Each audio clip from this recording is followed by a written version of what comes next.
Stanza 1. With 32 mystical paths of wisdom, engraved Yah, the Lord of hosts, the God of Israel, the living God, King of the universe, El Shaddai, merciful and gracious, high and exalted, dwelling in eternity, whose name is holy. He is lofty and holy. And he created his universe with 3 books, Sfarim, with text, Sefer, with number, Sephar, and with communication, Sipur. With 32. As the next stanza will explain, these 32 paths are manifest as the 10 digits and the 22 letters of the Hebrew alphabet. The 10 digits are also manifest in the 10 Sefirot, which are the most basic concepts of existence.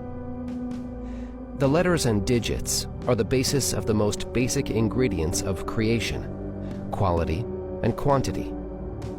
The qualities of any given thing can be described by words formed out of the letters, while all of its associated quantities can be expressed by numbers.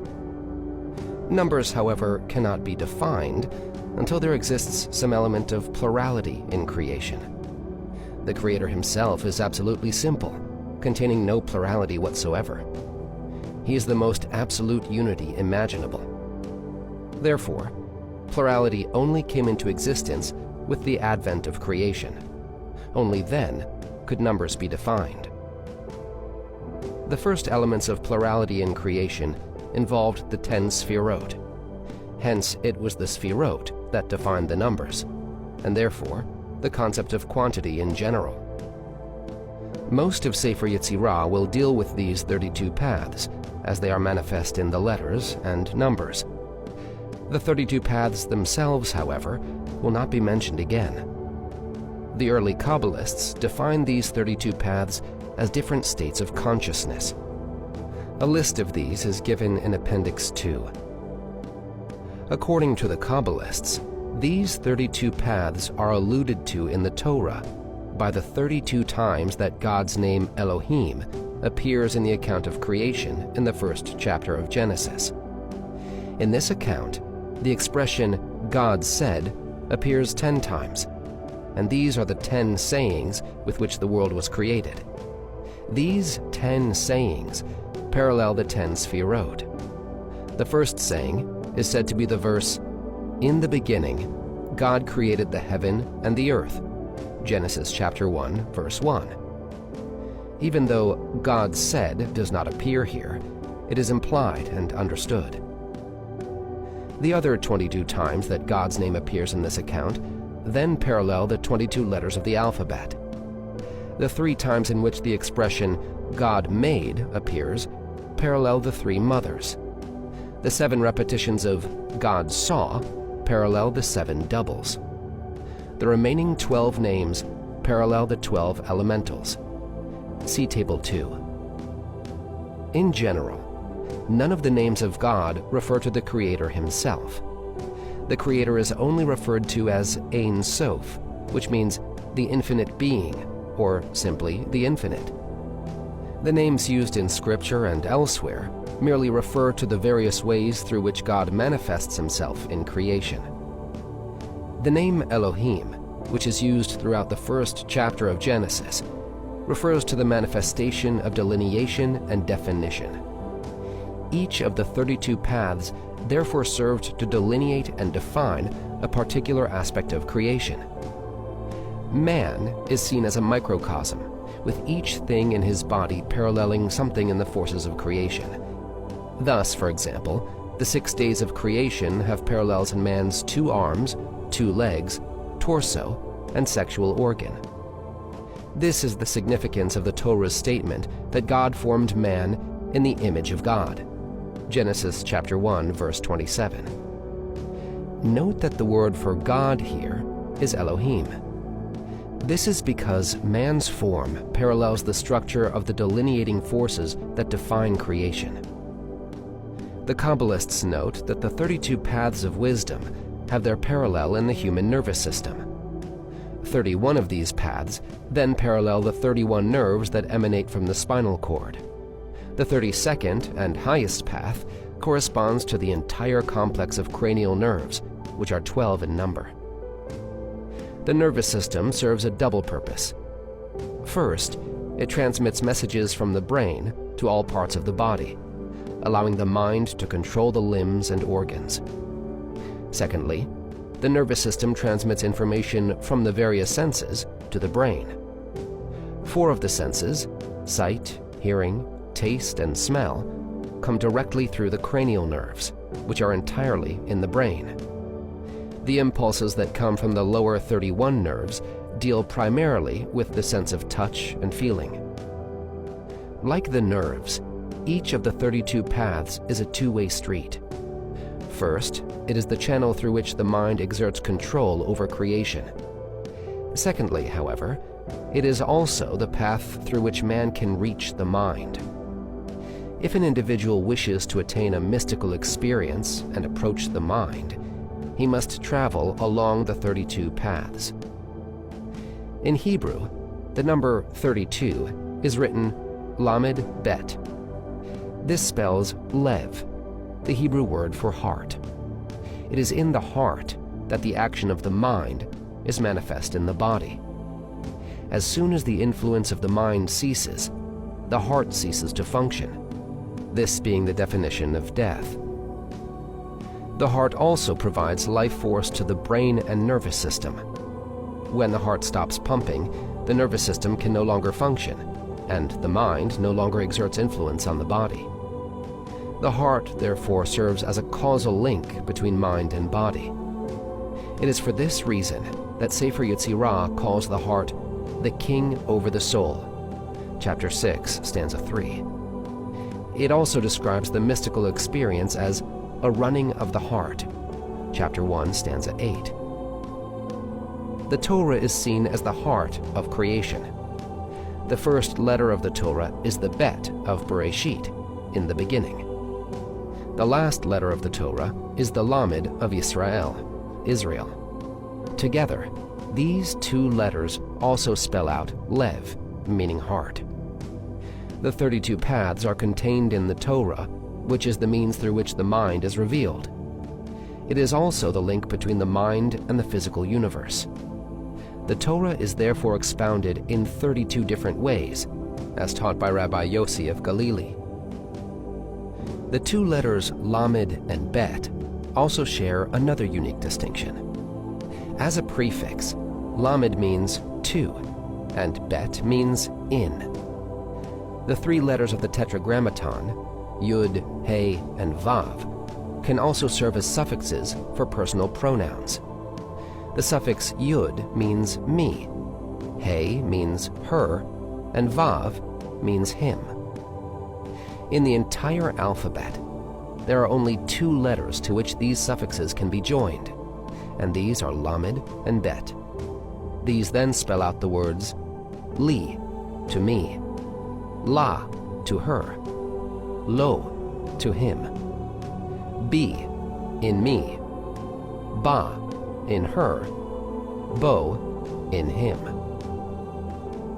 The 2 letters Lamed and Bet are the only ones in the entire alphabet which combine with the letters of the divine name in this manner. The number 32 is the 5th power of 2. As the Sefer Yetzirah explains in chapter 1, stanza 5, the 10 Sefirot define a 5-dimensional space.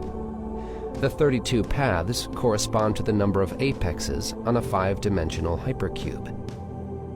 This is not as difficult as it might seem. A line, which has 1 dimension, has 2 apexes or ends. A square, having 2 dimensions, has 4 apexes or corners. A cube, which has 3 dimensions, has 8 corners.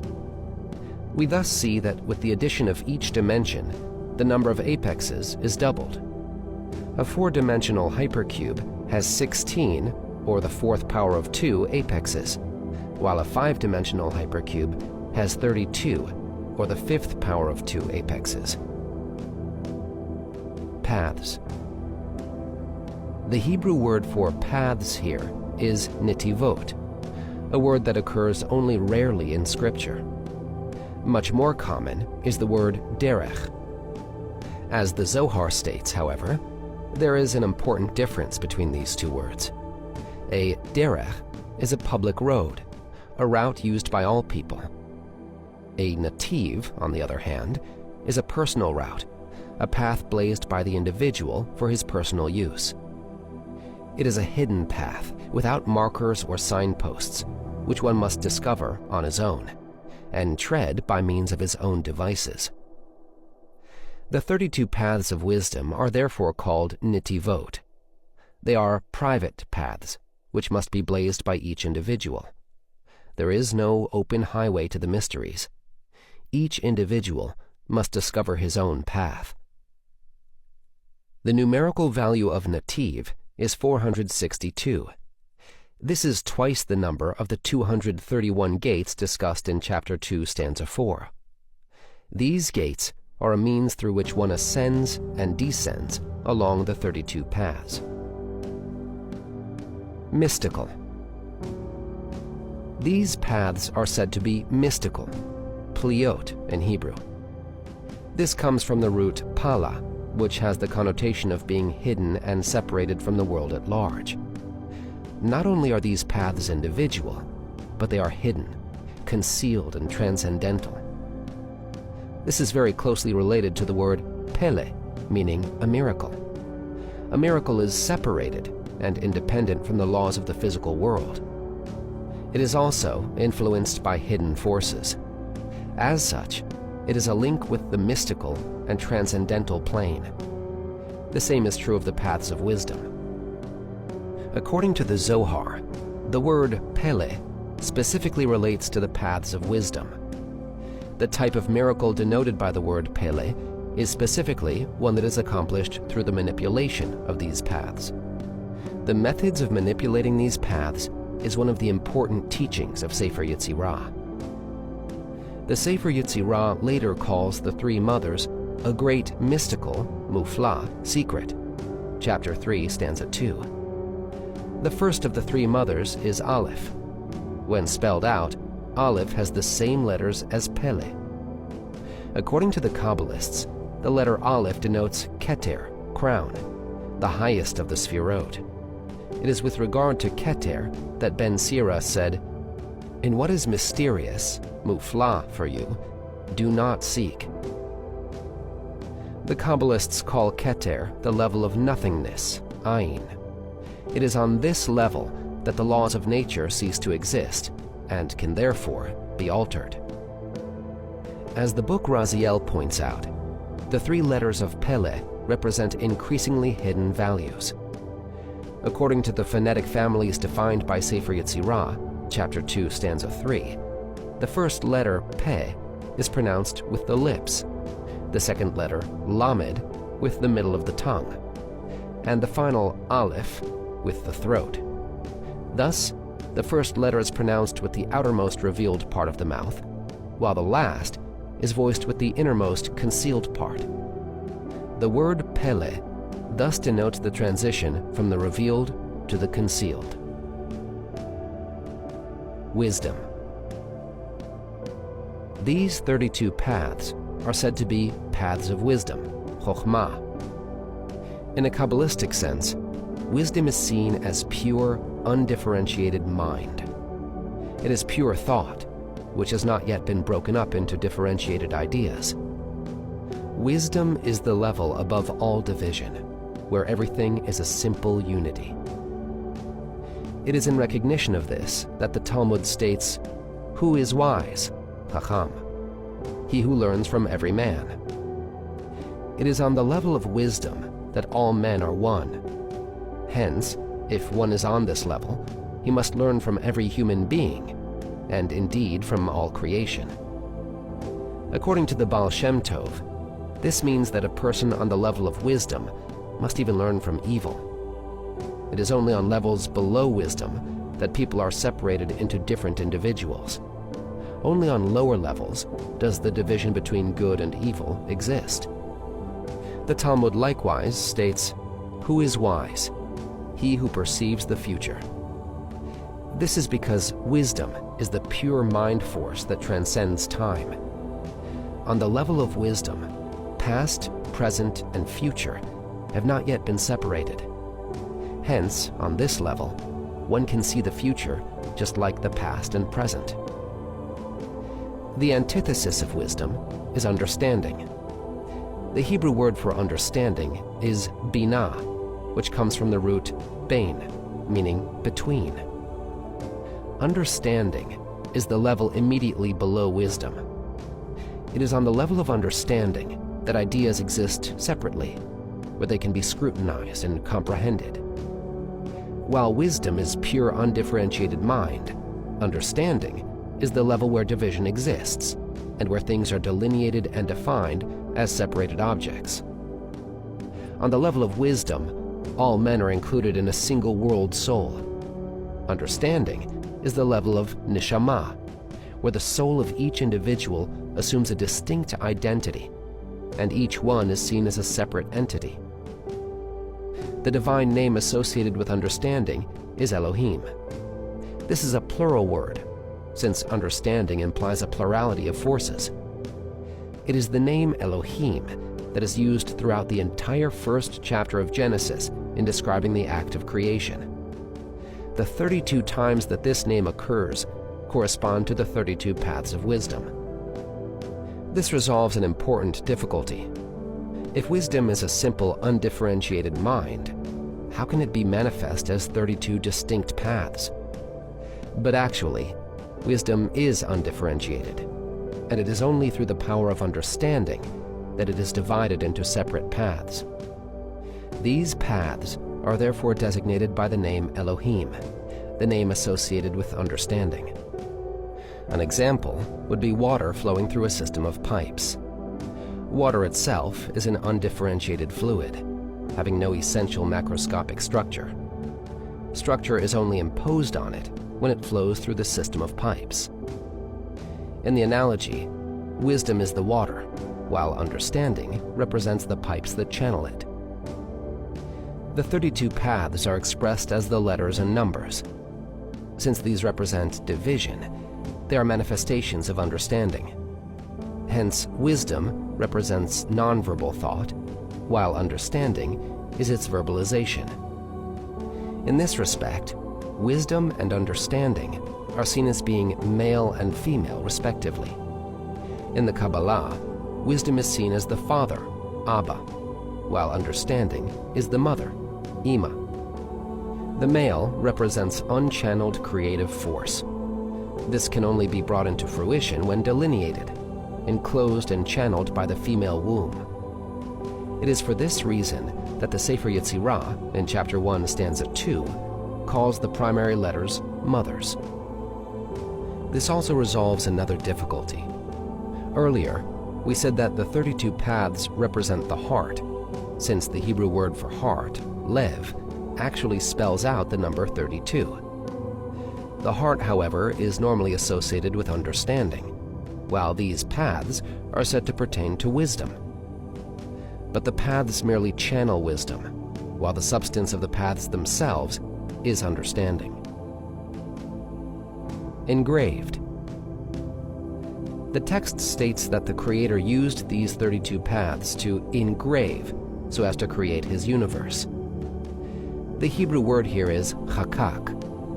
This usually has the connotation of removing material, as in the verse, "Engrave yourself a dwelling in a rock," Isaiah chapter 22, verse 16.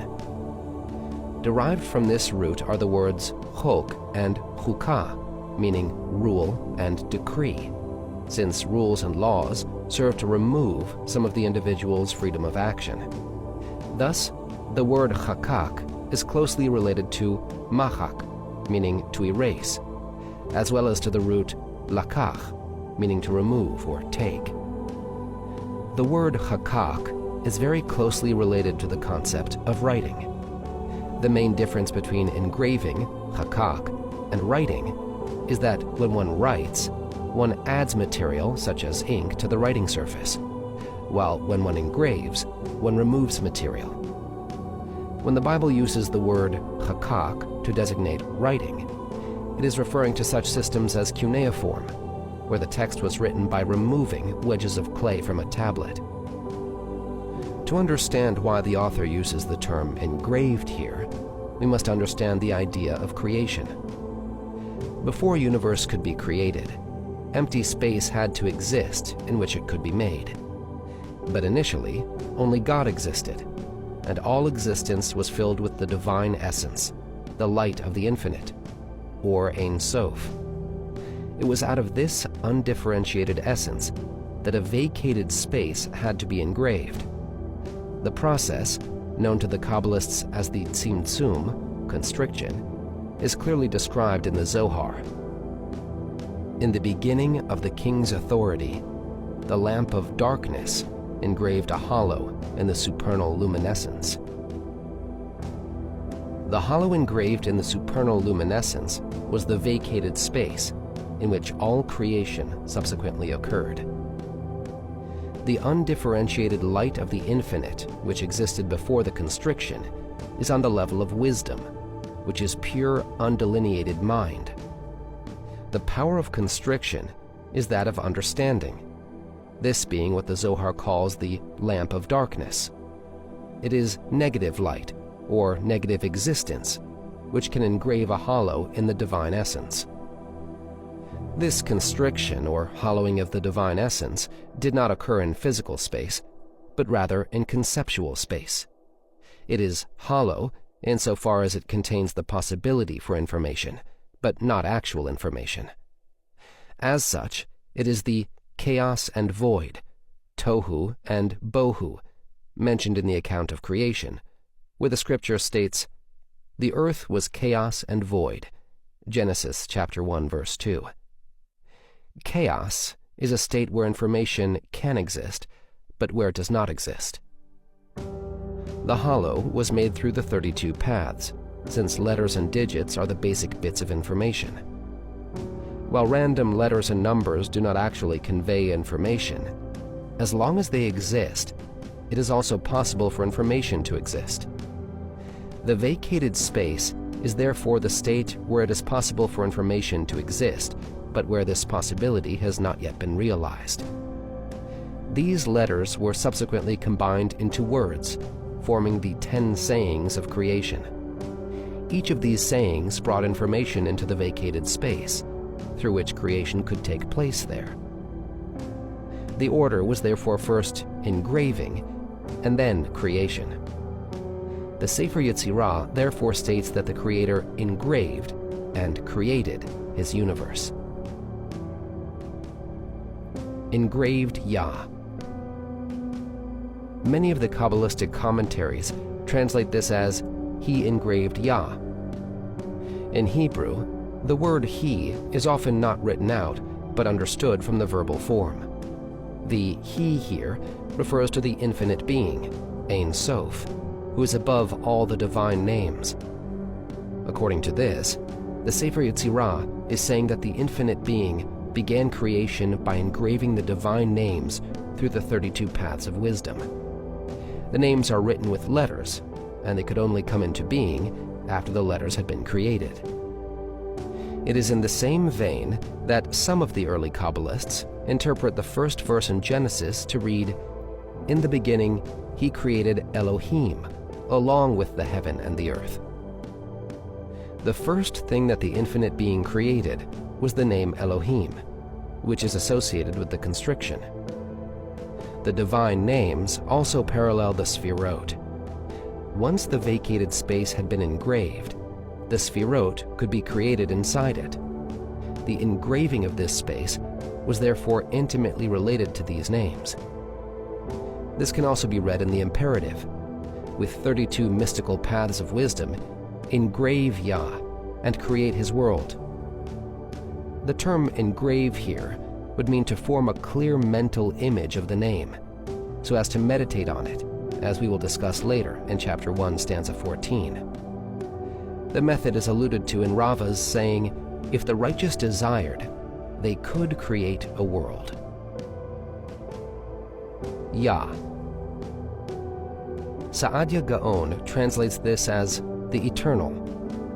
The Kabbalists normatively associate the name Yah with wisdom, Chokhmah, Actually, however, only the first letter of this name, the Yud, designates wisdom.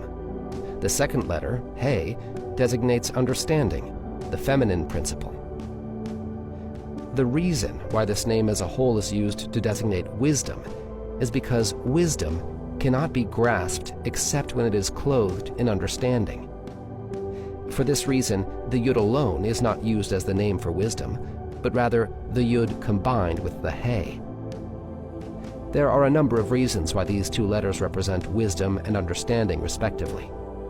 Yud has the primary form of a simple point. This alludes to the fact that wisdom is simple and undifferentiated. The numerical value of Yud is 10, indicating that all 10 Sefirot are included in the simple nature of wisdom.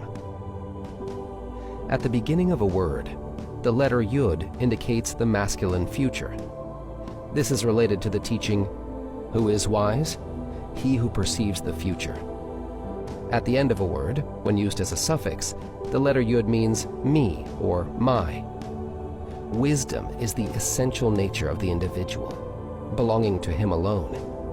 As such, it is the ultimate my. The same is true of the Sefirah of wisdom, Chokhmah, with respect to the infinite being. He has a numerical value of 5, alluding to the 5 fingers of the hand. As such, it represents understanding, the hand that holds wisdom, distributing and channeling it. At the beginning of a word, the prefix He means the. It is the definite article that specifies and delineates an object. Like a hand, the definite article holds and specifies a concept that is specific rather than general. At the end of a word, He indicates the feminine possessive, her. This is because understanding is the domain of the feminine essence. He is one of the 2 letters in the Hebrew alphabet that is written as 2 disjunct parts. This alludes to the fact that understanding represents the beginning of separation. There is some disagreement in the Talmud as to whether or not Yah is a divine name. The Sefer Yetzirah clearly takes the position that it is. Yah, the Lord. In Hebrew, this is written as YH, YHVH. It was with these 6 letters that God created all things. It is thus written, "Trust in God, for eternity of eternities. For with YH, YHVH, He formed universes." Isaiah chapter 26, verse 4. The Lord of Hosts. This name usually designates the Sefirot which are associated with revelation and prophecy. These are Netzach, victory, and Hod, splendor. This name, however, also contains the tetragrammaton, YHVH, here translated as the Lord. The tetragrammaton designates the totality of all the Sefirot. Hence the phrase YHVH of hosts actually represents all the Sefirot as they are revealed to man. This is the reason for the designation YHVH of hosts. It refers to revelation, the state in which God associates himself with beings that are lower than himself, namely his hosts. According to the Talmud, the first person to use the designation Lord of Hosts was Hannah, when she prayed, "O Lord of Hosts, if you will look at the affliction of your servant." 1 Samuel chapter 1, verse 11. God of Israel. This is connected to Lord of Hosts.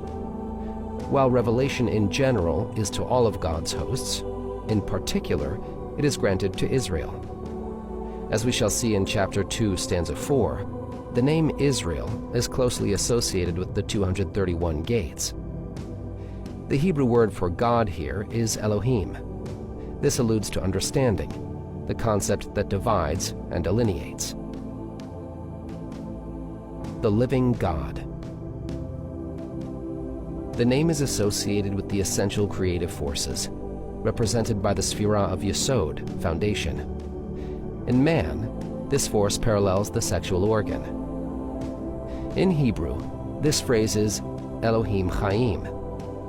This Sefirah takes all the forces, collectively referred to as Elohim, and presents them in an active, procreative mode. Life is defined as that which is active and procreates, and hence, this is the connotation of living God. King of the universe. This is the mode in which God relates to the universe as a king, and it is associated with the Sefirah of Malchut, kingship. Of all the Sefirot, this is the only one which comes into direct contact with the lower stages of creation. The first 5 designations, Yah, the Lord of hosts, God of Israel, the living God, King of the universe, thus designate the 10 Sefirot in their downward mode, as they are the source of all creative force. El Shaddai. These 2 names are usually translated as Almighty God. Saadia Gaon, however, translates them as Omnipotent Almighty. Here, the Sefer Yetzirah begins designating the Sefirot in an upward mode. In the Bahir, the disciples thus ask, "From above to below we know, but from below to above we do not know." The designation El Shaddai is also related to the procreative force represented by Yesod, foundation, and corresponding to the sexual organ in man. We therefore have 2 designations for Yesod, foundation: living God, Elohim Chaim, and El Shaddai. Living God is the designation of this Sefirah from a God's eye view, while El Shaddai is its designation from a man's eye view. God thus told Moses, "I appeared to Abraham, Isaac, and Jacob as El Shaddai." Exodus chapter 6, verse 3. The first 5 designations represented the downward process from God to the universe, through which the creative force is channeled. The author, however, is now designating the names that relate to the upward process, through which man approaches the divine. King of the universe, the lowest stage, applies to both directions. Merciful and gracious. These are the second and third of the 13 attributes of mercy, expressed in the verse, El merciful and gracious, Exodus chapter 34, verse 6. On this level, one can comprehend the inner workings of the 6 Sefirot: Chesed, love; Gvura, strength; Tiferet, beauty; Netzach, victory; and Hod, splendor. It is through these Sefirot that God expresses his mercy to the world. This level was gained by Moses when God told him, "I will have mercy upon whom I will have mercy, and I will be gracious to whom I will be gracious." Exodus chapter 33, verse 19. High and exalted. The next designations are all taken from the verse, "For thus says God, high and exalted, dwelling in eternity, and whose name is holy. I dwell lofty and holy." Isaiah chapter 57, verse 15. High and exalted refers to the level of understanding, binah. The lower 7 Sefirot correspond to the 7 days of creation. Understanding, binah, is above these 7 Sefirot, and hence it is the level preceding action and creation. This is the level where God is seen as being utterly transcendental, separated from all the worldly and high above everything mundane. Dwelling in eternity speaks of the level of wisdom, chokhmah. This is the level that is above time. Here, one perceives God as transcending not only space, but time as well. His name is holy alludes to the level of the crown, Keter, the highest of the Sefirot. The Kabbalists note that the expression, his name, which in Hebrew is Shmo, has a numerical value, gematria, of 346. This is the same as the value of Ratzon, meaning will. Will is even higher than wisdom, since it is the impulse that gives rise to all things, even thought. In Kabbalistic terms, will is designated as crown, keter. Just as a crown is worn above the head, so is the will above and outside all mental processes. The word holy, kadosh, denotes separation, and its general sense implies separation from the mundane. The expression, "his name is holy," indicates that the crown is a level that is separated and removed from every imaginable concept. Since it is above the mental processes, it cannot be grasped by them. The last expression, lofty and holy, is not found in many versions of Sefer Yetzirah. It possibly relates to the infinite being, Ein Sof, which is lofty above all concepts, even will. The last 5 designations thus refer to the rungs which man must climb to reach the infinite.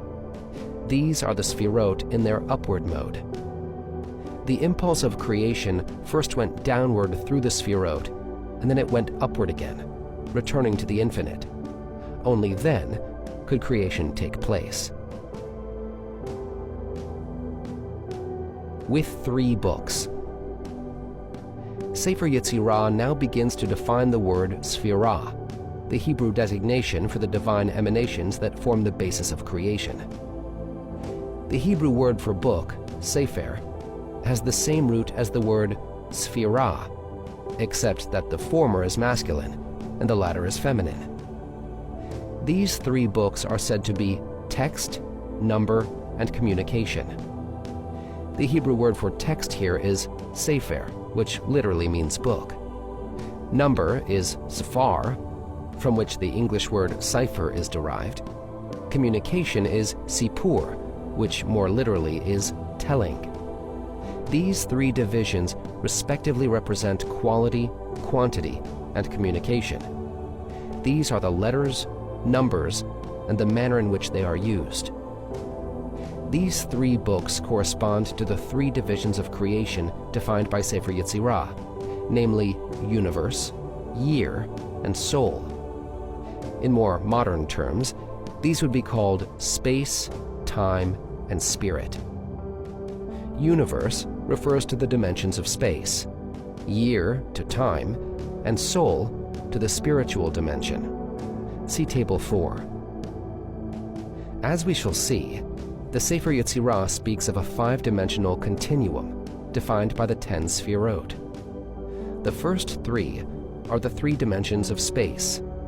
The 4th dimension is time, while the 5th is the spiritual dimension. Since the 3 spatial dimensions comprise a single continuum, the 3 of them together constitute the first book. Time is the 2nd book, while the spiritual dimension is the 3rd. The 3 books define the 3 ways in which the array of the 32 paths can be presented. First, one can draw a diagram representing them, as one would picture them in a book. This is the aspect of text. This is also the aspect in which they appear in the book of the Torah, in the 1st chapter of Genesis. Secondly, one can express the numerical sequences and distributions of these paths. Thus, for example, as the Sefer Yetzirah states in chapter 1, stanza 2, the 32 paths consist of 10 Sefirot and 22 letters, the latter which consists of 3 mothers, 7 doubles, and 12 elementals. This is the aspect of number in the 32 paths. This is also related to their affinity to certain geometrical forms. Finally, one can speak of the relationships between these paths as they convey information. This is the level of communication. It is closely related to the 32 paths where they represent states of consciousness, as presented in Appendix 2. These 3 aspects are most apparent in the letters of the alphabet. There are 3 primary ways in which the letters can be interpreted. First, there's the physical form of the letters, as they are written in a book. This is the aspect of text, sefer, which literally means book. Secondly, there's the numerical value, or gematria, of the letter, this being number. Finally, there's the sound of the letter, as well as the way its name is pronounced, this being communication, or telling. See Table 5. Text, Sefer, the physical form of the letter, pertains to the continuum of space, since form only can be defined in space. This is universe. Number, Sephar, implies sequence, and this is the sequence of time, which is the continuum of the year. Finally, communication, Sipur, applies to the mind, and this is in the spiritual continuum, which is soul. These three words also define the term Sefirah. First, the word Sefirah shares the root with Sefer, meaning book. Like a book, each Sefirah can record information. The Sefirot thus serve as a memory bank in the domain of the divine, a permanent record of everything that has ever taken place in all creation is thus made on the Sefirot. Secondly, the word Sefirah shares a root with Sephar, meaning number. It is the Sefirot that introduce an element of number and plurality into existence. The Creator, the infinite being, is the most absolute unity, and the concept of number does not apply to him in any manner whatever. In speaking of the infinite being, the Sefer Yetzirah therefore asks, before 1, what do you count? Chapter 1, stanza 7. It is only with the creation of the Sefirot that the concept of number comes into being. In this mode, every event and action is measured and weighed by the Sefirot, and the appropriate response is conceived and calculated. Using the computer as an analogy, the Sefirot function as the processing unit of the divine domain in this mode. Finally, the word Sefirah shares a root with Sipur, which means communication and telling. The Sefirot are the means through which God communicates with his creation. They are also the means through which man communicates with God. If not for the Sefirot, God, the infinite being, would be absolutely unknowable and unreachable. It is only through the Sefirot that he can be approached. Of course, as all the Kabbalists warn, one should not in any way worship the Sefirot or pray to them. One may, however, use them as a channel. Thus, for example, one would not think of directing a petition to the postman, but one could use him to deliver a message to the king. In a mystical sense, the Sefirot form a ladder or tree through which one can climb and approach the infinite. Thus, when the Sefer Yetzirah presents the words Sefer, Sephar, and Sipur here, it is not doing so accidentally. Rather, the book is deliberately presenting roots which define the concept of the Sefirot. This is all the more obvious since this entire chapter deals with the Sefirot. The three aspects, text, number, and communication, are the keys to the methods of Sefer Yetzirah. If one wishes to influence anything in the physical universe, space, he must make use of the physical shape of the letters. If this involves a meditative technique, one would contemplate the appropriate letters as if they were written in a book. The method involves making each particular letter combination fill the entire field of vision, eliminating all other thoughts from the mind. Finally, if one wishes to influence the spiritual realm, he must make use either of the sounds of the letters or of their names. This technique, which we shall describe, is the one that is used when making a golem. Chapter 1, stanza 2. 10 Sefirot of nothingness, and 22 foundation letters, 3 mothers, 7 doubles, and 12 elementals. 10 Sefirot. The Sefer Yetzirah now defines the 32 paths as consisting of 10 Sefirot and 22 letters. The word Sefirah literally means counting.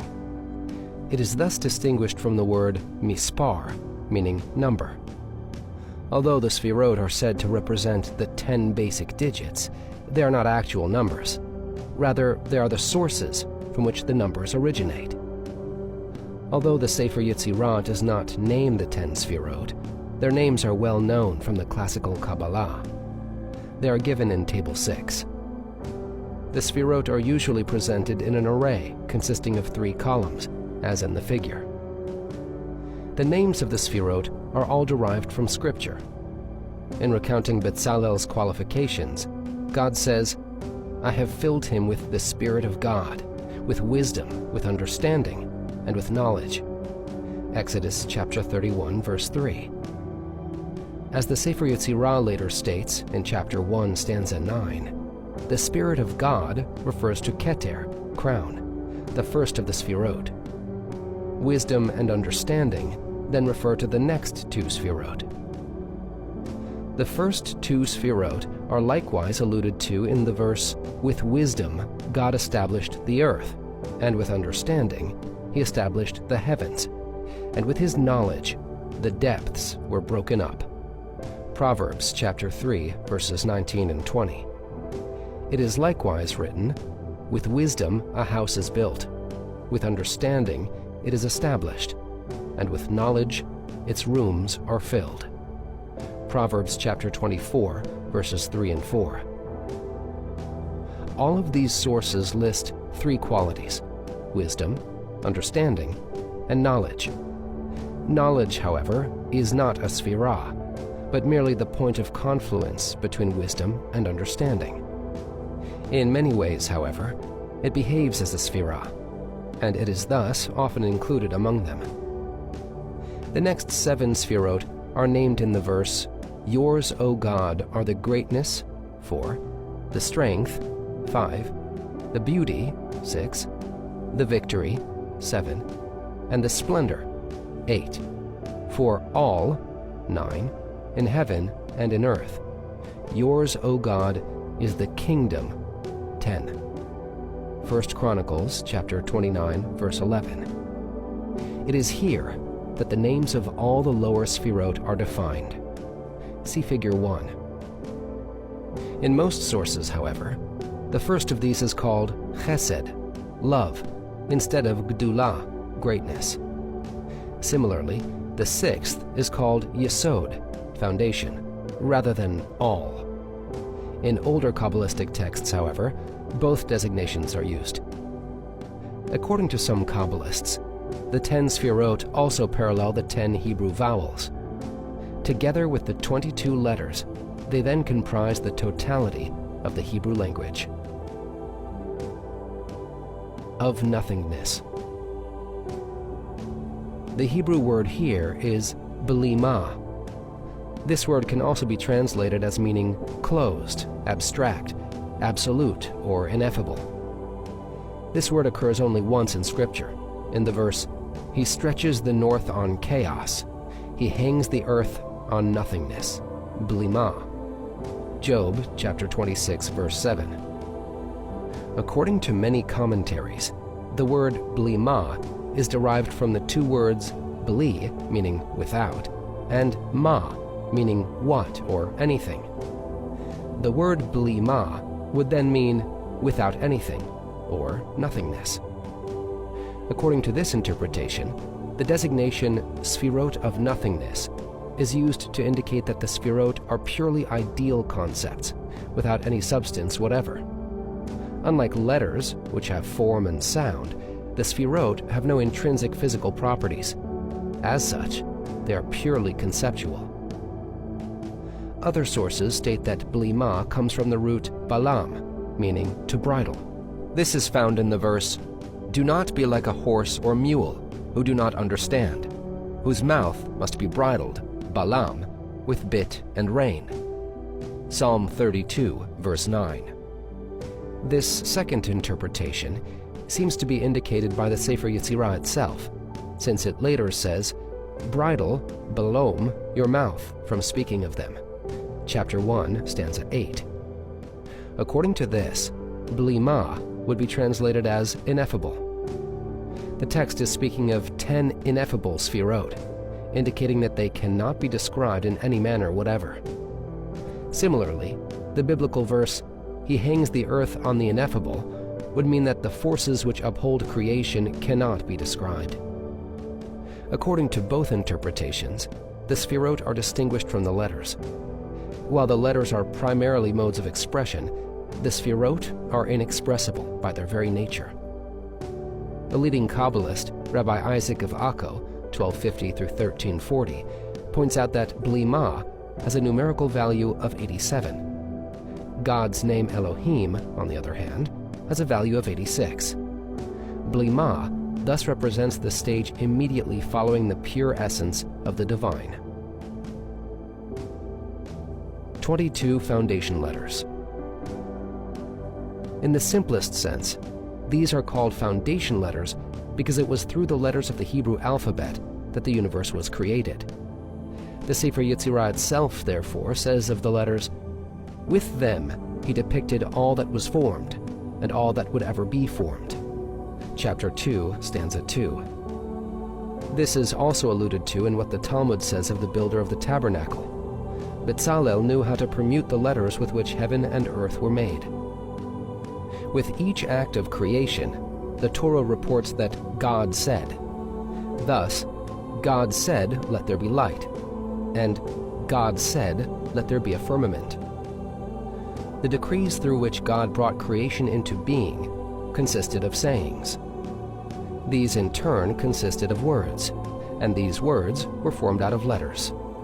Hence, it was through the letters of the alphabet that the universe was created. These letters of creation were not only responsible for the inception of the world, but they also constantly sustain it. It is thus written, "Forever, O God, your word stands in the heavens." Psalm 119, verse 89. The very words and letters with which the universe was created are also the ones which constantly sustain it. If these words and letters were withdrawn for even an instant, the universe would cease to exist. Thus, if one knows how to manipulate the letters correctly, one can also manipulate the most elemental forces of creation. The methods of doing this comprise the main subjects of Sefer Yetzirah. In Hebrew, foundation letters is otiot yesod. This can also be translated letters of foundation. In the Kabbalah, foundation, yesod, is the Sefirah that corresponds to the sexual organ. It therefore has the connotation of coupling and pairing, usually for the purpose of procreation. The letters are said to pertain to foundation, yesod, since it is only through the letters that wisdom and understanding can come together and be coupled. As discussed earlier, wisdom is pure nonverbal thought. Understanding, on the other hand, can only be verbal, since if an idea cannot be expressed verbally, it cannot be understood. The only link between nonverbal wisdom and verbal understanding consists of the letters of the alphabet. This is also evident from the mentioned Talmudic teaching. The Talmud states that Bezalel knew how to permute the letters with which heaven and earth were made. This is derived from the verse where God says of Bezalel, "I will fill him with the Spirit of God, with wisdom, with understanding, and with knowledge." Exodus chapter 31, verse 3. We therefore see that the ability to manipulate the letters of creation depends on wisdom, understanding, and knowledge. Knowledge, da'at, however, is the point at which wisdom and understanding come together. It has the connotation of joining and intercourse, as in the verse, "Adam knew his wife Eve," Genesis chapter 4, verse 1.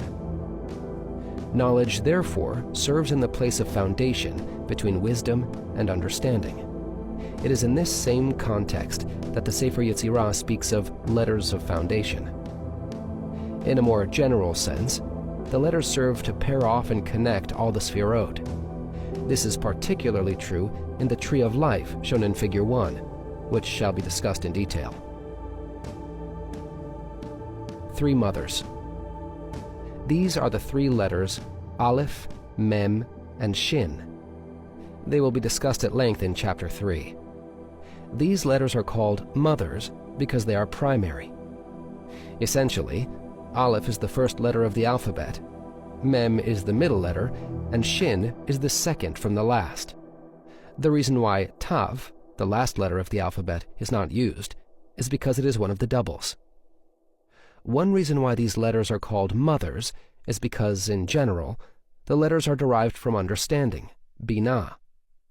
As discussed earlier, understanding is the primary feminine principle, and is therefore called mother.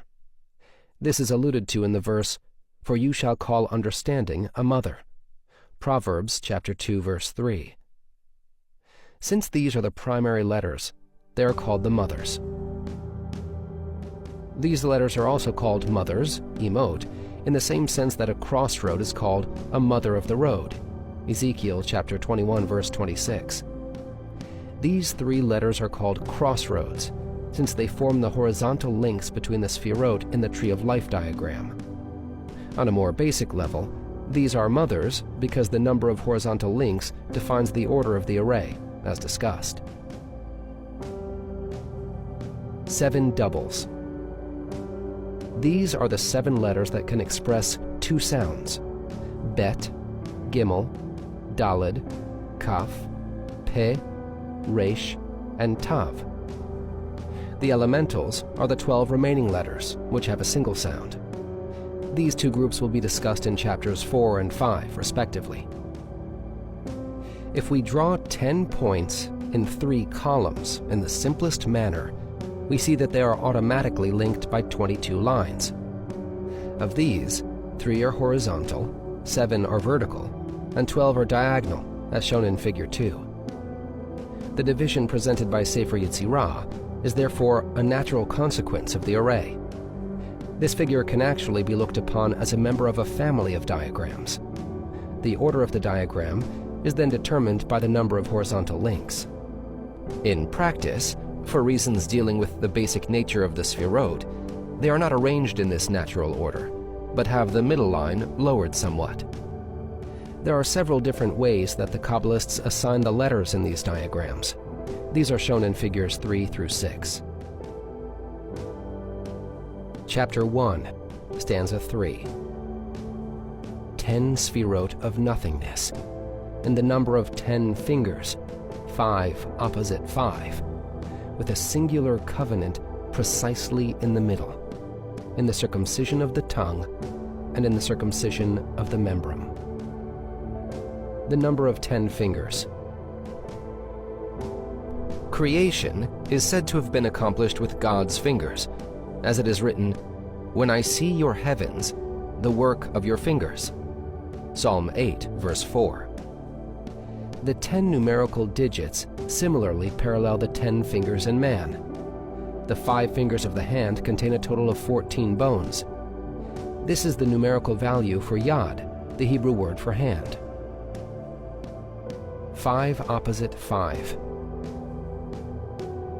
Although the Sefirot are usually divided into 3 columns, they can also be arranged in 2 arrays, one to the right and the other to the left. The masculine Sefirot on the right side would then be all those normally on the right, as well as the upper 2 center Sefirot. The feminine Sefirot on the left would include the 3 normally on the left, together with the lower 2 center Sefirot. The 5 masculine Sefirot are often referred to as the 5 loves, chasadim, since they are on the side of chesed, love. The 5 feminine Sefirot are similarly called the 5 strengths, gvurot, because they are on the side of gvura, strength. See Figure 7. When the Sefirot are in their normal state, arrayed in 3 columns, they are in a state of equilibrium. But when the Sefirot of the central column are moved to the right and left, so as to divide the Sefirot into 2 arrays, a powerful tension is produced. When they are in such a mode, powerful spiritual forces can be directed and channeled. Therefore, in many places where God interferes directly with the physical world, the Scripture speaks of God's fingers or hands. The most obvious case occurs with reference to creation itself, which the psalmist calls the work of your fingers, as quoted. We similarly find, "My left hand has founded the earth, and my right hand has spread out the heavens." Isaiah chapter 48, verse 13. Before such a creative act could take place, all the Sefirot had to be polarized to male and female sides, generating tension and force. Just as human procreation involves male and female, so does divine creation. Very closely related to this are the various actions that use the hands to channel spiritual forces. These include the laying of hands, the lifting of the hands and the priestly blessing, and the spreading of the hands in prayer. In all these cases, the intent is to channel the power of the 10 Sefirot through the 10 fingers. In making them correspond to the 2 hands, the Sefirot are polarized, creating spiritual tension. See Figure 8. Once such tension exists, through meditation and concentration, the powers of the Sefirot can be focused and channeled. And a singular covenant.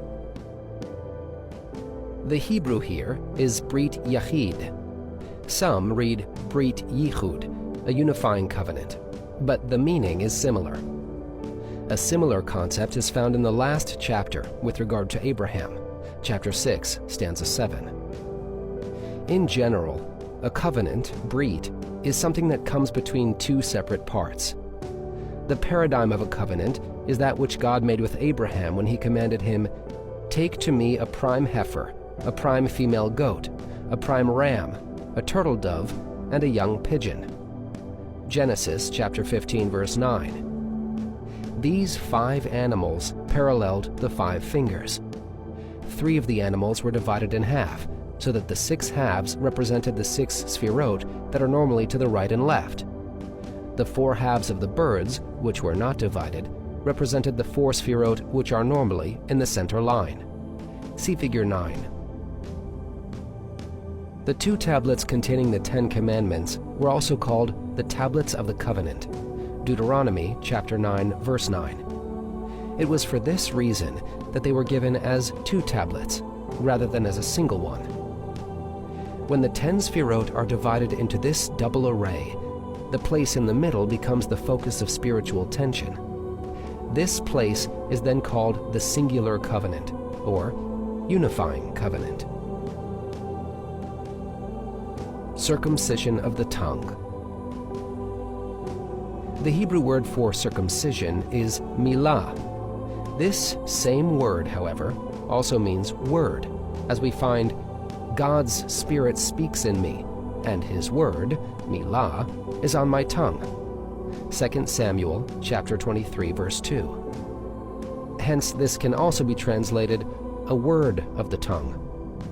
The circumcision of the tongue refers to the ability to utilize the mysteries of the Hebrew language. It also refers to the ability to probe the mysteries of the Torah. In a more general sense, such circumcision denotes a fluency of speech.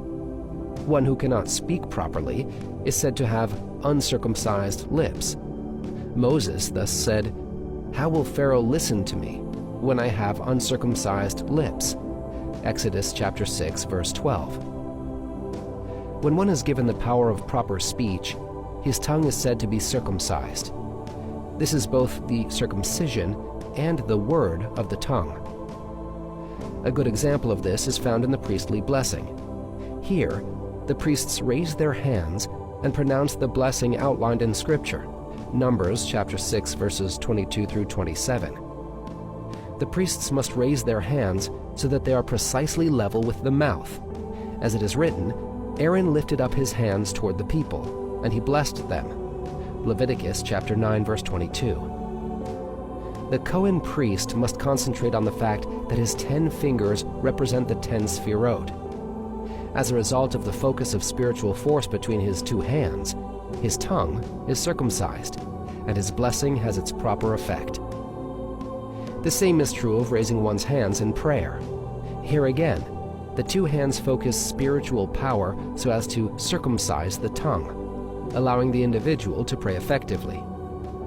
In some Kabbalistic meditative systems, the raised hand position was likewise used to focus spiritual energy.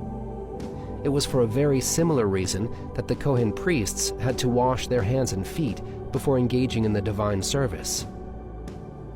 This also provides insight into the significance of the 2 cherubim that were on the Ark of the Covenant in the Holy of Holies. These 2 cherubim were the source of all prophecy. Prophecy involves a particularly intense focusing of spiritual energy, allowing the prophet to actually speak in God's name. Prophecy was thus the ultimate level of circumcision of the tongue. In describing the ark, God told Moses, "I will commune with you, and I will speak to you from above the ark cover, from between the two cherubim, which are on the Ark of Testimony. Exodus chapter 25, verse 22. What was true of Moses was also true of the other prophets, and the influx of prophecy was channeled primarily through these two cherubs in the Holy of Holies. There is some evidence that, at least in some cases, the prophetic experience was the result of intense meditation of these two cherubim. When the cherubim were removed from the Holy of Holies with the destruction of the first temple, prophecy as such ceased to exist. According to the Zohar, the two cherubim represented the Sefirot divided into a masculine and feminine array. These were placed on the Ark, which contained the original tablets of the 10 Commandments. There were 5 commandments on each tablet, so the two represented a similar array of the Sefirot. This created a permanent state of tension, through which the spiritual force associated with prophecy could be focused. Circumcision of the membrum. Just as the fingers of the 2 hands represent the 10 Sefirot, so do the toes of the 2 feet. Between the legs is the circumcision of the sexual organ. In order to understand the significance of this circumcision, one must realize why God commanded that it be done on the 8th day. The Torah states, "On the 8th day, the flesh of his foreskin must be circumcised." Leviticus chapter 12, verse 3. The covenant of circumcision was originally given to Abraham. The world was created in 6 days, representing the 6 primary directions that exist in a 3-dimensional universe. The 7th day, the Sabbath, is the perfection of the physical world, and it represents the focal point of these 6 directions, as discussed in chapter 4, stanza 4. The 8th day, then, represents a step above the physical, into the realm of the transcendental. Through the covenant of circumcision, God gave Abraham and his descendants power over the transcendental plane. The most obvious case in which this occurs is in conception, where a soul is brought down into the world. Since the mark of the covenant is on the sexual organ, it gives the individual access to the highest spiritual realms, from which he can draw down the most lofty souls. By meditating on the fact that the 10 toes represent the 10 Sefirot, one is able to concentrate spiritual energy into the sexual organ. Through such methods, one can gain complete control over one's sexual activities, even in the midst of intercourse. By sanctifying oneself in this manner during sexual intercourse, one is able to determine the qualities of the child that will be conceived. The covenant of circumcision also represents the channeling of sexual energy. The sexual drive is one of the most powerful psychological forces in man, and when it is channeled along spiritual lines, it can help bring one to the highest mystical states. In giving the commandment of circumcision, God indicated that the emotions and desires associated with sex could be used for the mystical quest of the divine on a transcendental plane. The juxtaposition between the circumcision of the tongue and the circumcision of the membrum explains the prophetic position favored by Elijah. The scripture states, "Elijah went up to the top of the Carmel, entranced himself on the ground, and placed his face between his knees." 1 Kings chapter 18, verse 42. This position was used for the intense concentration of spiritual energy. According to the Midrash, this position was used because it placed the head in conjunction with the mark of circumcision. When one is in this position, all of these forces are brought together.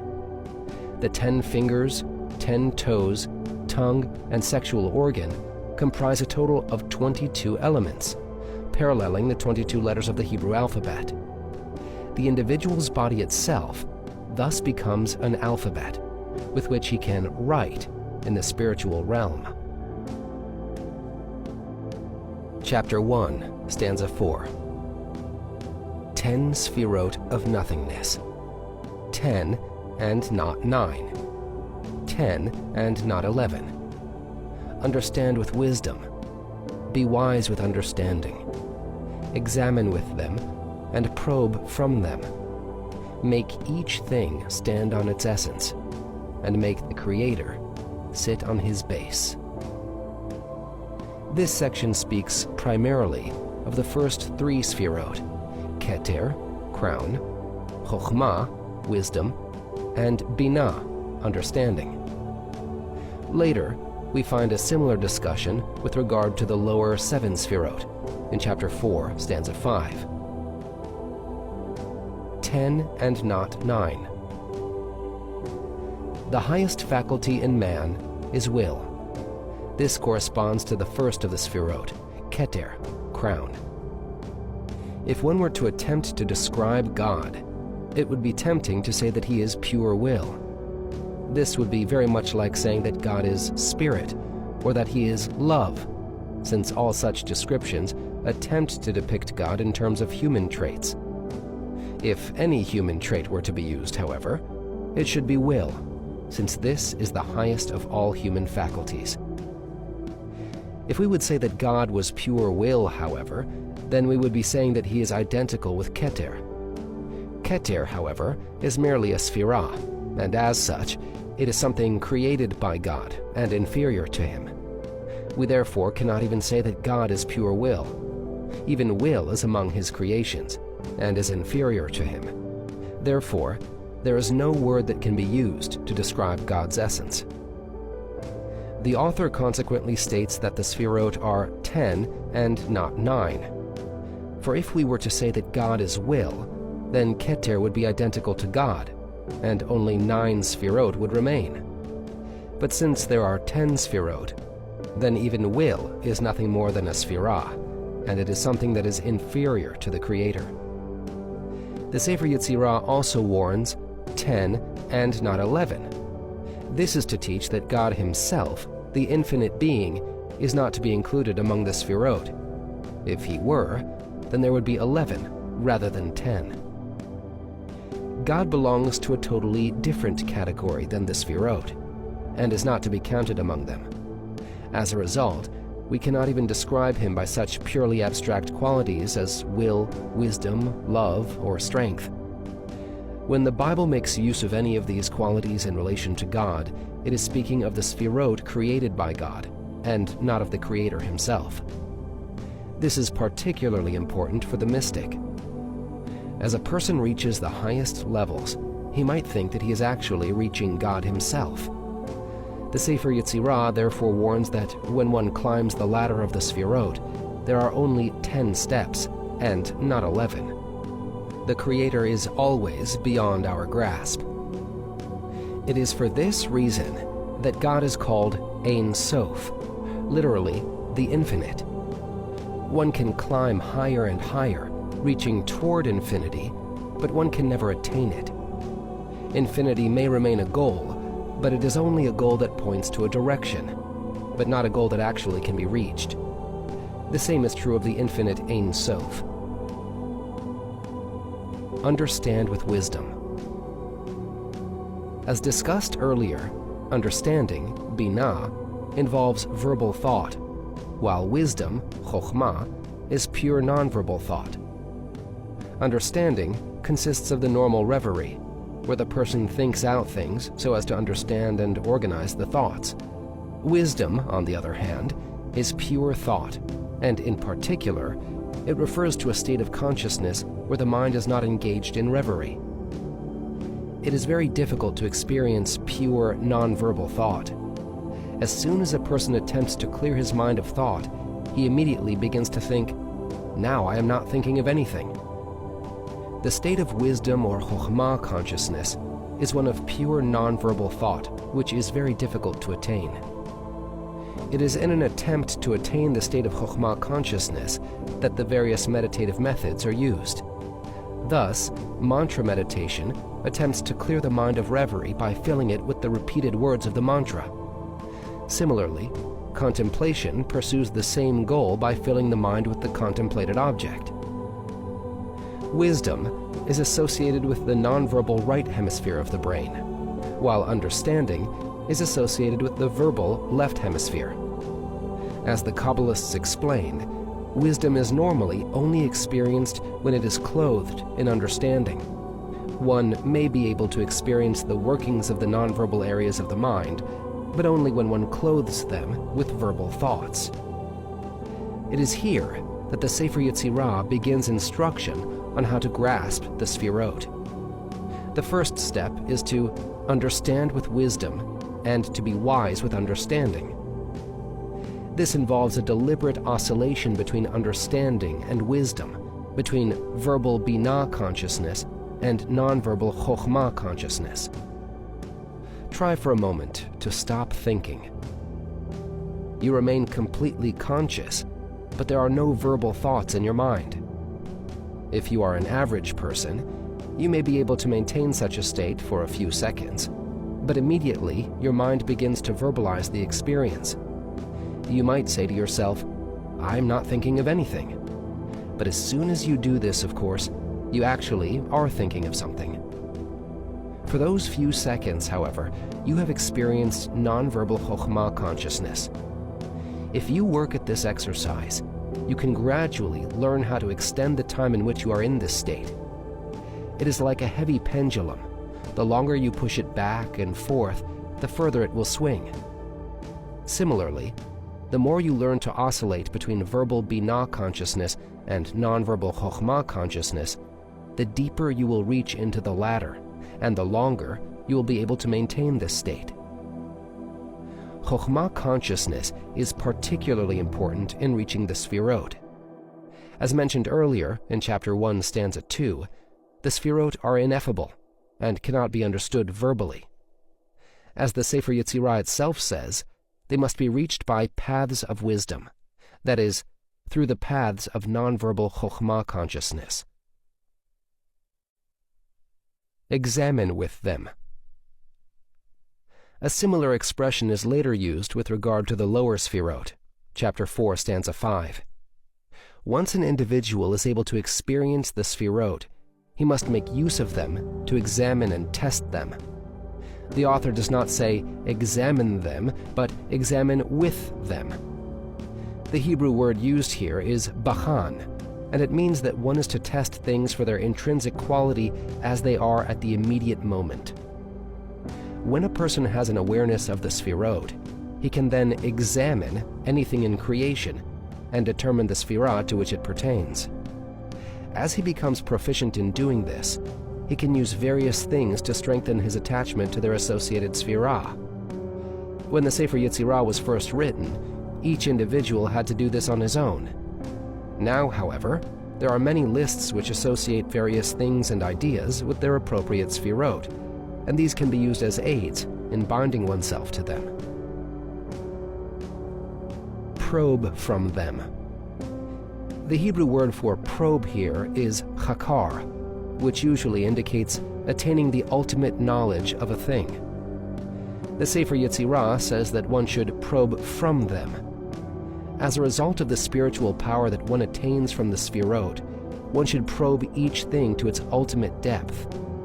Through one's experience of the Sefirot, one is to gain the deepest possible insight into everything in the world. Note carefully that the Sefer Yetzirah does not tell us to contemplate the Sefirot themselves.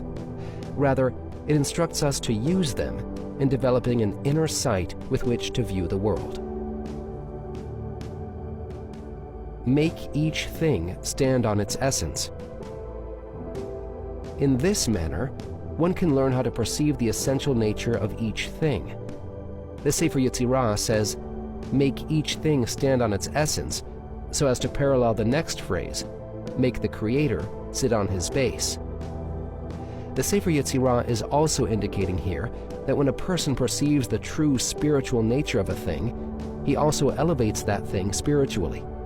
Standing refers to such elevation. The expression, "make each thing stand," therefore says that when one probes from them, he elevates the things that he probes. Make the Creator sit on his base. The Hebrew word for base here is machon, and in a number of places, it is seen as the place where God sits. Thus, in his prayer, Solomon speaks of the heaven, the base, machon, of your sitting. 1 Kings chapter 8, verse 39. The scripture likewise states, "Righteousness and judgment are the base, machon, of your throne." Psalm 89, verse 15. In other places, the Bible speaks of the temple as being the base upon which God sits. The word machon comes from the root kon, which is also the root of the word echin, meaning to prepare. Hence, machon refers not merely to a physical base, but to one that is specifically prepared for a special purpose. The scripture thus says, "He founded the earth on its base," machon. Psalm 104, verse 5. This verse indicates that everything in the physical world has a specific spiritual counterpart and basis through which it can be elevated. In general, the anthropomorphism sit, when used with respect to God, indicates a sense of lowering. When a person sits down, he lowers his body. Similarly, when God sits, he lowers his essence so as to be concerned with his creation. When the Bible speaks of God's throne, it is speaking of the vehicle through which he expresses such concern. In Kabbalah, there is a general rule that every awakening from below motivates an awakening from above. Thus, when a person mentally elevates each thing to its spiritual essence, he also brings spiritual sustenance, shefa, down to that particular object. This sustenance can then be channeled and used by the individual. Under some conditions, this can be used to actually bring about physical changes in the world. The term machon is also interpreted by the Talmud to indicate a parallelism between the spiritual and the physical domains. The prepared basis, machon, through which God sits and channels his spiritual influence to the world, is precisely this machon, the parallelism between the spiritual and the physical. This is the aspect through which God sits, and the scripture therefore speaks as the base, machon, of your sitting. In this context, the Sefer Yetzirah here calls God the Yotzer. We have translated this as the Creator, but a more accurate rendition would be the Former, or the one who forms. In Hebrew, there are three words which have similar meaning. They are bara, meaning to create, yatzar, meaning to form, and asa, meaning to make. According to the Kabbalists, bara indicates creation ex nihilo, something from nothing. Yatzar denotes formation of something from a substance that already exists, something from something. Asa has the connotation of the completion of an action. The Kabbalists teach that stages parallel the three supernal universes, which are called Bria, creation, Yetzirah, formation, and Asiyah, making. They are alluded to in the verse, "All that is called in my name, for my glory, Atzilut, I have created it, Bria. I have formed it, Yetzirah, and I have made it, Asiyah." Isaiah chapter 43, verse 7. The highest universe is Atzilut, the domain of the Sefirot themselves. Below this is Bria, the domain of the throne. Since Bria, creation, is something from nothing, Atzilut is often referred to as nothingness, Ayin. Hence, the Sefirot, which are in Atzilut, are called Sefirot of nothingness. Below Bria is the universe of Yetzirah, formation, which is the world of the angels. Finally, there is the universe of Asiyah, making, which consists of the physical world and its spiritual shadow. See Table 7. Here, Sefer Yetzirah is speaking primarily about establishing a link between the two lower worlds, Yetzirah and Asiyah. The methods of Sefer Yetzirah involve the manipulation of the forces of the universe of Asiyah, and this is the reason for the name of the book. The text therefore speaks of God as the Yotzer, the former, indicating his manifestation in the world of Yetzirah. From the mentioned verse, he founded Yasad, the earth on its base, Machon, we see that Machon refers to a spiritual level that is close to the physical world, namely, the lowest level of Yetzirah. Machon is on the level corresponding to Yesod, foundation, which has the connotation of connecting and binding. Hence, it binds Yetzirah to Asiyah. By elevating objects in the physical world, one can then draw upon the forces of Yetzirah, the world of the angels. It is for this reason that the Sefer Yetzirah uses the term machon, base, rather than throne, kiseh. The term throne would indicate the universe of Bria, which is the world of the throne. Machon, on the other hand, is a level of Yetzirah. Chapter 1, stanza 5. 10 Sefirot of nothingness. Their measure is 10, which have no end. A depth of beginning, a depth of end, a depth of good, a depth of evil, a depth of above, a depth of below, a depth of east, a depth of west, a depth of north, a depth of south. The singular master, God faithful King, dominates over them all, from his holy dwelling until eternity of eternities. Here, the Sefer Yetzirah defines the five-dimensional continuum, which is the framework of its system. These 5 dimensions define 10 directions, 2 opposite directions in each dimension. See Table 8. The space continuum consists of 3 dimensions: up-down, north-south, and east-west. This continuum is defined by 6 directions and is called universe. The time continuum consists of 2 directions, past and future, or beginning and end. This is called year.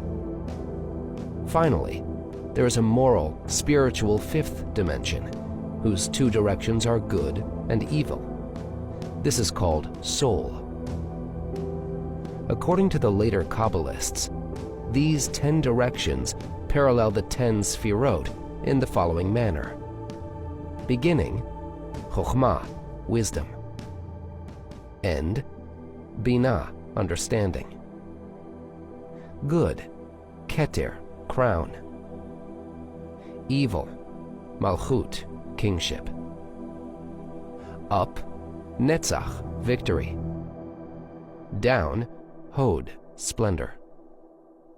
North, Gvurah, strength. South, Chesed, love. East, Tiferet, beauty. West, Yesod, foundation. The 10 Sefirot are thus seen as consisting of 5 sets of opposites. These are the 5 opposite 5 discussed in Chapter 1, stanza 3.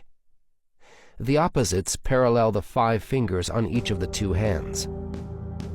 Wisdom is always defined as the beginning by the Kabbalists. This is based on such verses as, "The beginning is wisdom," Proverbs chapter 4, verse 7. This corresponds to the beginning of existence, before creation was defined, articulated, or verbalized. God then created the world with 10 sayings. This represents the power of understanding, binah, which is the aspect of verbal thought. As discussed earlier, the name Elohim, used in the account of creation, represents understanding. Sayings can only come about through understanding, denoted by the name Elohim. Psychologically, wisdom also represents the past in another manner. Memory is not verbal, but is stored in the mind in a nonverbal mode. It is only when one brings a memory to the surface that it becomes verbalized.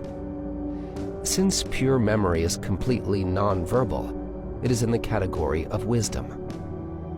The future, on the other hand, cannot be imagined at all, except in verbal terms. One can remember the past, but not the future. The future can only be conceived when it is described. The main way in which we know the future is by extrapolating from our knowledge of the past, or, in the language of the Talmud, understanding one thing from another. Past and future are also the counterparts of wisdom and understanding, insofar that they are respectively male and female. The past is said to be male, since it directly influences the future. In this manner, it is as if the feminine future is impregnated by the past.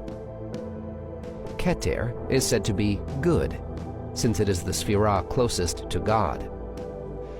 For the same reason, Malchut, the Sefirah furthest from God, is said to be evil. This does not mean that Malchut itself is actually evil, since all the Sefirot are completely and absolutely good. However, since Malchut points in the direction away from God, it is said to denote the direction of evil. The entire array of the Sefirot is often called the Tree of Life. The center line, from Keter to Malchut, when taken alone, is called the Tree of Knowledge. It is on this line that good and evil come together, this being the mystery of the Tree of Knowledge of good and evil, Genesis chapter 2, verse 9, of which Adam and Eve were commanded not to partake. It is in the quasi-sphera of knowledge, dot, that good and evil converge. Because of this, some of the later Kabbalists place the depth of good and depth of evil both in knowledge, dot. There are 32 hyperquadrants that can be defined in a 5-dimensional hyperspace. These correspond to the 32 apexes on a 5-dimensional hypercube, as discussed in Chapter 1, Stanza 1. These in turn are related to the 32 paths of wisdom. See Table 9. In general, a knife or cutting blade has one dimension less than the continuum that it cuts. In our 3-dimensional continuum, a blade is essentially a 2-dimensional plane. Therefore, in a 5-dimensional continuum, one would expect a blade to have 4 dimensions. Such a blade would be a 4-dimensional hypercube, having 16 apexes. The Midrash states that God's sword has 16 edges, indicating that it is indeed a 4-dimensional hypercube. Their measure is 10, which have no end. The Sefer Yetzirah does not say, their number is 10, but their measure is 10.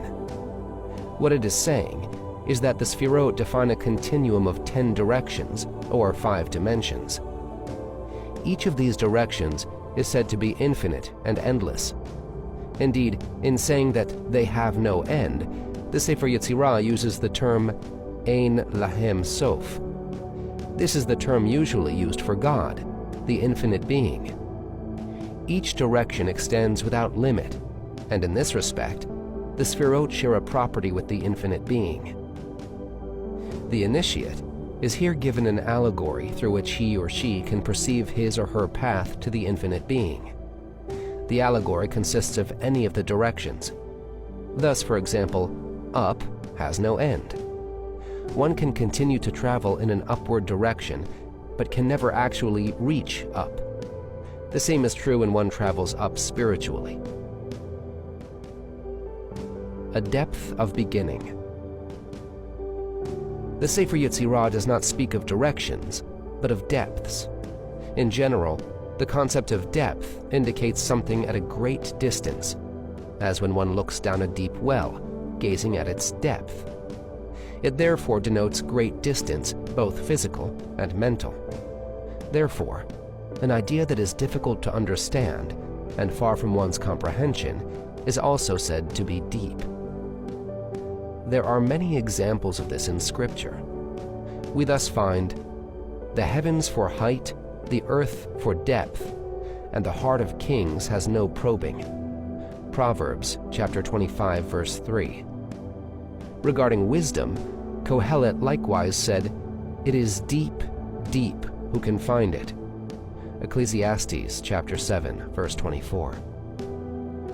In particular, the word depth is used in relation to the divine, as in, "How great are your works, O God! Your thoughts are very deep." Psalm 92, verse 6. These 10 depths, therefore, represent the 10 directions extended to infinity. It is written, "Counsel in man's heart is like deep water, but a man of understanding will draw it out." Proverbs chapter 20, verse 5. Although the depth of these directions is infinite, it can be described mentally. The first technique involves verbal thought, through being a man of understanding. Gradually, then, one can also learn to depict these infinite depths non-verbally. The first exercise is to try to depict the depth of beginning. Attempt to picture an infinity of time in the past. Let the mind travel back to a minute ago, an hour ago, a day ago, a year ago, continuing until you reach a level where you are trying to imagine an infinity ago. Then do the same with regard to the future. The next exercise involves trying to imagine infinite good and infinite evil. The limits are pure ideas, which cannot be verbalized. Finally, one must imagine the limits of the spatial dimensions. One must perceive the height of the sky and beyond the sky, the depth of the earth and beyond the earth. In this manner, one gradually trains the mind to depict the infinite. Since the Sefirot themselves are also infinite, this exercise can help one attain communion with the Sefirot. The individual can then learn how to climb the tree of the Sefirot, and eventually approach the loftiest spiritual heights. This is accomplished through these depths. It is written, "A song of steps, from the depths I call you, O God." Psalm 130, verse 1. One calls out to God by meditating on the depths, and then one can ascend through a series of steps. The psalm is therefore called a song of steps. The singular master. This can also be read, "The master is singular," and a similar expression is found in chapter 1, stanza 7. After describing the five-dimensional continuum defined by the Sefirot, the Sefer Yetzirah specifically refers to God as the singular master. The Hebrew for singular here is yachid, indicating a complete and absolute unity.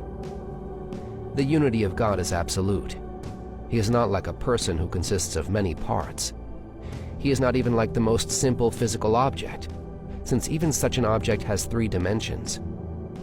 To say that God is bound by dimensions would in itself introduce an element of plurality in his essence, and this is excluded.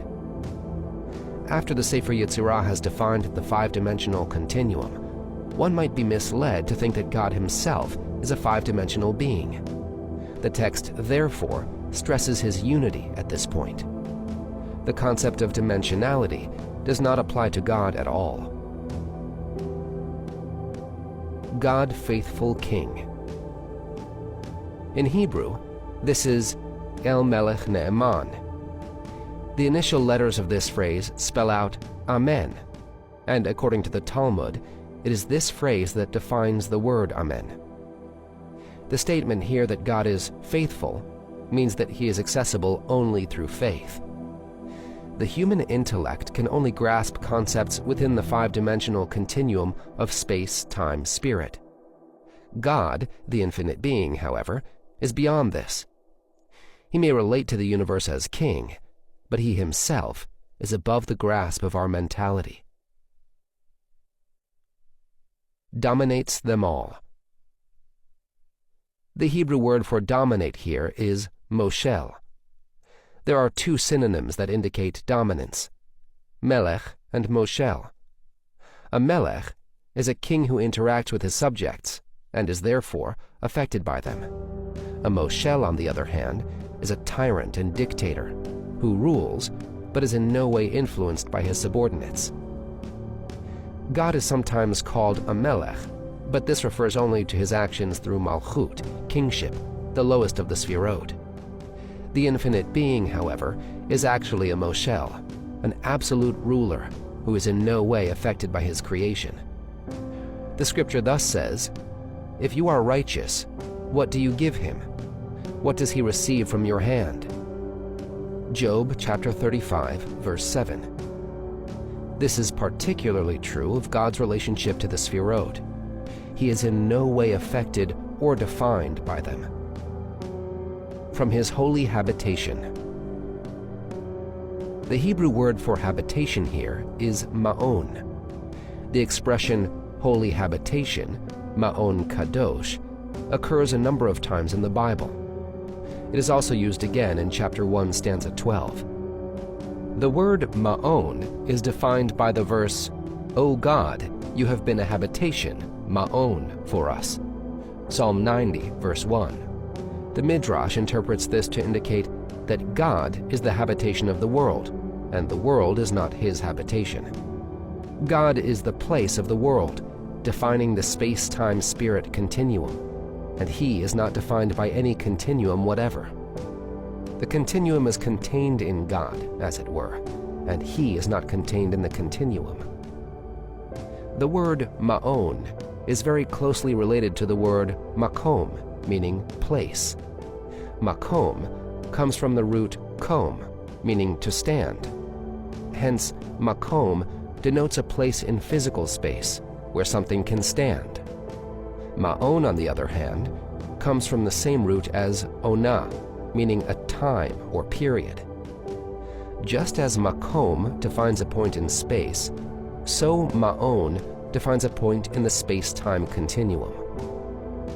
Thus, when the Sefer Yetzirah says that God dominates the Sefirot from his holy ma'on, it is indicating that he is the place and habitation of the five-dimensional continuum. Not only does God circumscribe the universe of space, but he even defines time and spirit. This is said to be holy, and as discussed in chapter 1, stanza 1, the word holy, kadosh, denotes separation from the mundane. The infinite being is separated from all the Sefirot, and in relation to him, even the Sefirot are mundane. Until eternity of eternities. In Hebrew, this is adei ad, and this expression occurs numerous times in the Bible. There are two synonyms which denote eternity. The first is leolam, usually translated as forever, which indicates the end point of the time continuum. Often used is the expression leolam va'ed, which means forever and eternity. The expression eternity here denotes the realm outside the time continuum, where the concept of time does not exist at all. Even in such a timeless domain, however, there is still a kind of hyper-time, where events can occur in a logical sequence. The Midrash calls such hyper-time the order of time, seder zmanim. The expression eternity of eternities, adei ad, denotes a domain that is beyond even such hyper-time. Chapter 1, stanza 6. 10 Sefirot of nothingness. Their vision is like the appearance of lightning. Their limit has no end. And his word in them is running and returning. They rush to his saying like a whirlwind, and before his throne they prostrate themselves. Their vision. The word for vision here is tzfiyah, which usually denotes a prophetical or mystical vision. The Hechalot, an ancient mystical text which might be contemporary to Sefer Yetzirah, speaks of the vision, tzfiyah, of the Merkavah. The Merkavah is the divine chariot seen in Ezekiel's vision, and the term is used to denote the mystical experience on its highest levels. The Sefer Yetzirah is now describing how the Sefirot appear in a mystical vision. In earlier sections, the text spoke of the exercises used to visualize the Sefirot, and now it describes their appearance. The Bahir, another very ancient text, explains that the word tzfiyah, derived from the root tsafa, indicates that one is looking down from a high place. In the previous section, the Sefer Yetzirah spoke of the Sefirot as 10 depths. When one looks into a depth, however, one is usually looking downward. In the Hechalot, the mystical experience is often described as a descent in a downward direction, and it is called descending to the Merkavah. One reason why gazing at the Sefirot is called a descent is because, in order to accomplish this, one must first attain Chokhmah consciousness, as discussed earlier. In the array of the Sefirot, however, Chokhmah is the highest, at least of those which are approachable. In climbing the tree of the 32 paths of wisdom, one must begin by attaching himself to Chokhmah, wisdom. When this is accomplished, one then looks down at the other Sefirot. Only then does one begin climbing the Sefirot, beginning at the lowest.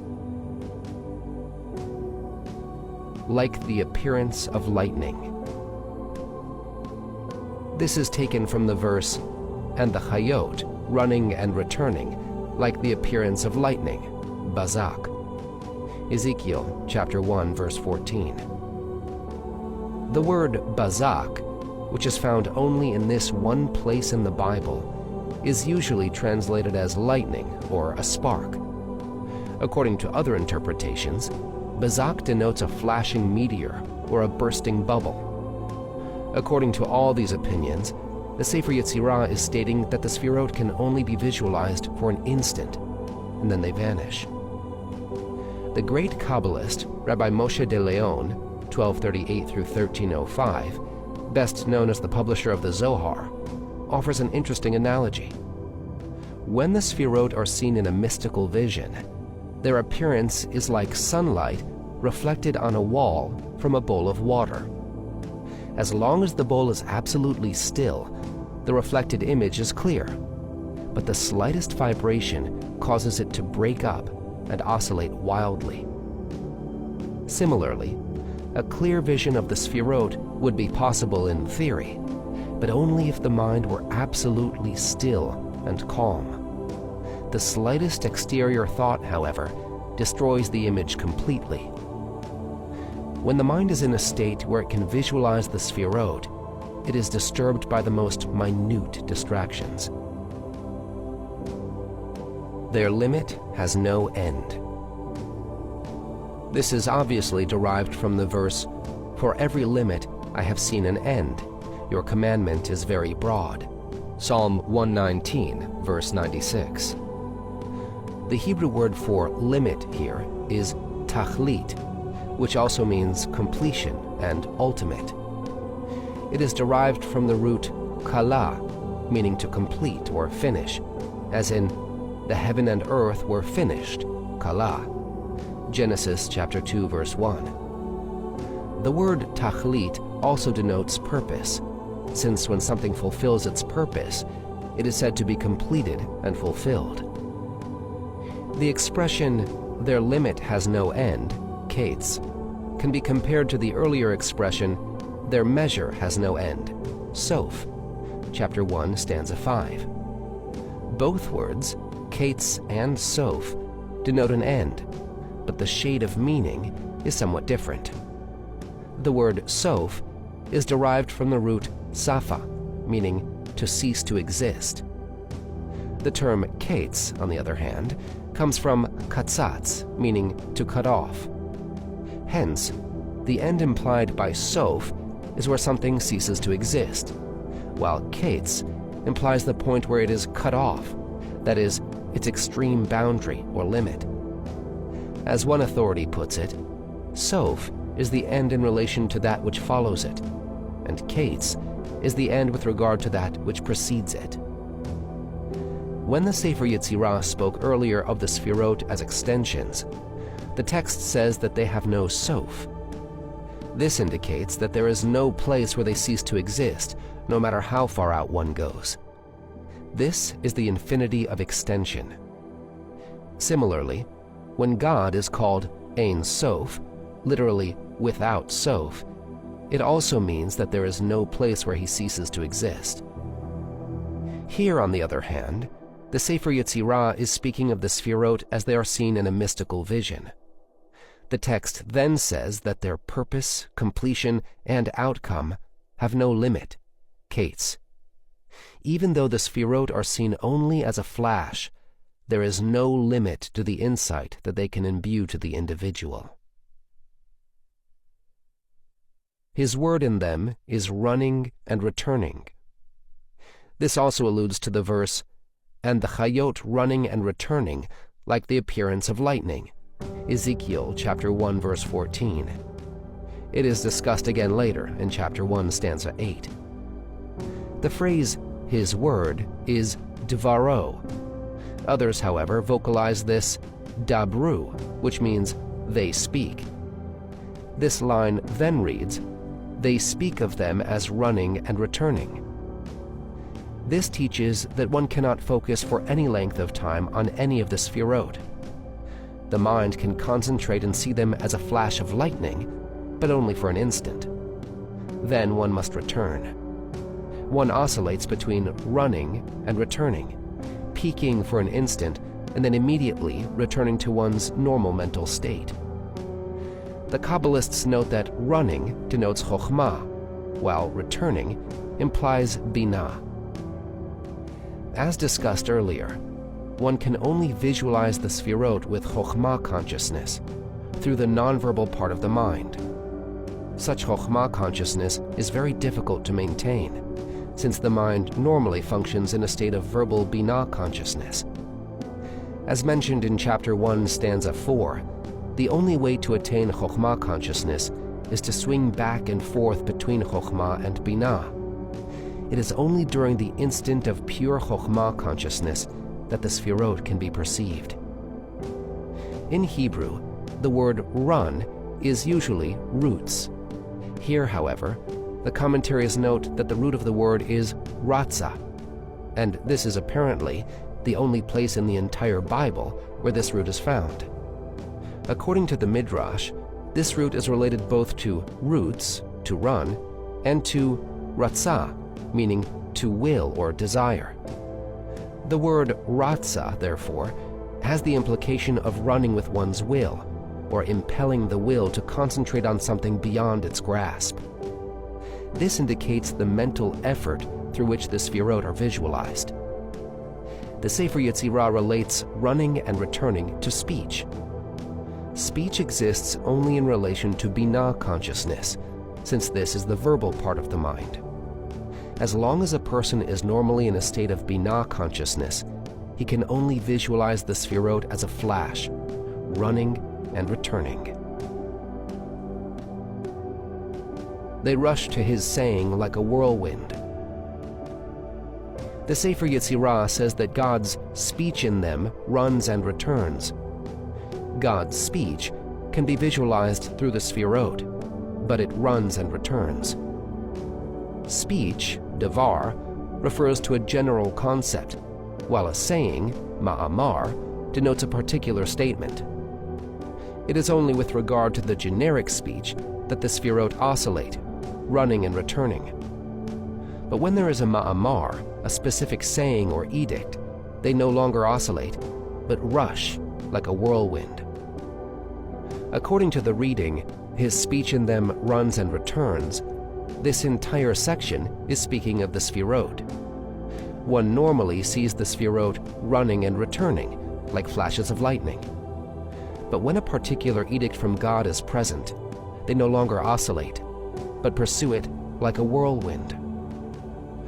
According to the commentaries who interpret this line as, "They speak of them running and returning," the entire text is speaking of they, namely the masters and prophets. Although they normally only visualize the Sefirot running and returning, when a specific edict from God was heard, they would pursue it like a whirlwind, going far beyond their normal bounds. The Hebrew word for whirlwind here is sufah, a term that occurs many times in the Bible. The word sufah comes from the root safa, meaning to annihilate. Thus, according to many commentaries, it is the most powerful and destructive wind possible. It is also related to the word sof, meaning a limit or boundary. As one authority explains, a sufah is a wind that exceeds the normal bounds of natural weather. This teaches that when there is an edict from God, the mystic can go far beyond the normal bounds to pursue it. The fact that he is pursuing a divine saying allows him to have access to much higher states of consciousness than he normally can attain. It is for this reason that many mystics would engage in meditations related to the observance of various commandments. They were making use of God's saying and edict, and in this manner were able to reach much higher levels than usual. The divine saying associated with the commandment would also serve to attract the Sefirot and make them more accessible. There are two types of storm wind, a sa'ara and a sufa. A sa'ara is a wind that merely agitates, sa'ar, while a sufa is a hurricane that sweeps away everything in its path.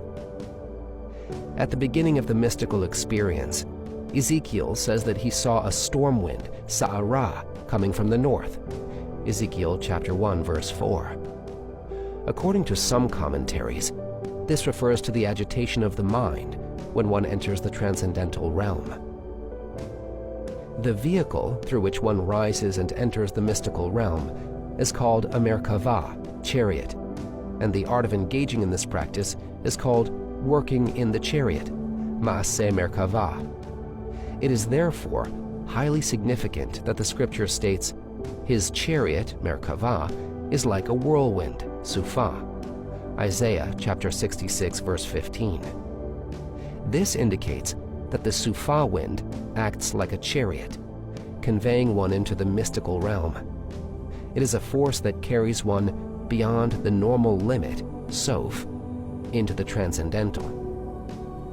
Saadia Gaon interprets sufa to denote the dust devils that one sees in small whirlwinds, where the dust assumes many shapes and forms. These forms constantly change, and a distinct form lasts only for a moment.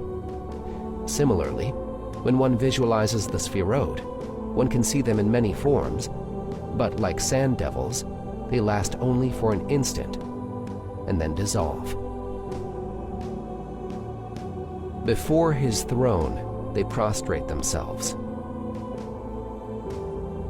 As discussed earlier in chapter 1, stanza 4, when we speak of God as sitting, it means that he is lowering his essence so as to be concerned with his creation. His throne is the object upon which he sits, and hence it denotes the vehicle of such lowering and concern. While sitting is a lowering that one does on one's own initiative, prostrating oneself and bowing is a lowering that one does because of a higher power. The tools of God's concern are the Sefirot, since it is through them that he directs the universe. As a result of the concept of God's throne, the Sefirot must also lower their essence and interact with the lower world. The Sefer Yetzirah therefore says, before his throne they prostrate themselves. The universe of the Sefirot is called Atzilut. Below it is Briah, the world of the throne. As Ezekiel describes it, above the firmament that was over their heads was the likeness of a throne, and upon the likeness of the throne was a likeness of the appearance of a man. Ezekiel chapter 1, verse 26. The throne is in the universe of Briah, while the man on the throne represents the anthropomorphic array of the Sefirot in Atzilut. The highest universe that can actually be visualized is Yetzirah, the world of the angels. In this world, one can visualize a reflection of the throne, and hence, Ezekiel said that he saw the likeness of a throne. One can also see a reflection of the Sefirot, and he therefore saw the likeness of the appearance of a man. When the Sefer Yetzirah says that the Sefirot prostrate themselves, he is indicating that they are reflected in the lower universes. Since they prostrate themselves before God's throne, which is in Briah, they are even visible in Yetzirah. It is in the universe of Yetzirah that a reflection of the Sefirot is visualized. Chapter 1, stanza 7. 10 Sefirot of nothingness. Their end is embedded in their beginning, and their beginning in their end, like a flame in a burning coal. For the Master is singular, he has no second. And before one, what do you count? Their end is embedded in their beginning. According to most commentaries, the beginning is Keter, crown, while the end is Malchut, kingship. These are the two endpoints of the spiritual dimension. In the most basic level, Keter is seen as the concept of cause, while Malchut is the archetype of effect. Since a cause cannot exist without an effect, and an effect cannot exist without a cause, the two are interdependent on each other. The Sefer Yetzirah likens this to a flame bound to a burning coal. A flame cannot exist without the coal, and the burning coal cannot exist without the flame. Although the coal is the cause of the flame is also the cause of the burning coal. Without the flame, it would not be a burning coal. Since cause cannot exist without effect, effect is also the cause of cause. In this sense, effect is the cause, and cause is the effect. Since beginning and end are inseparable, their end is embedded in their beginning, and their beginning in their end.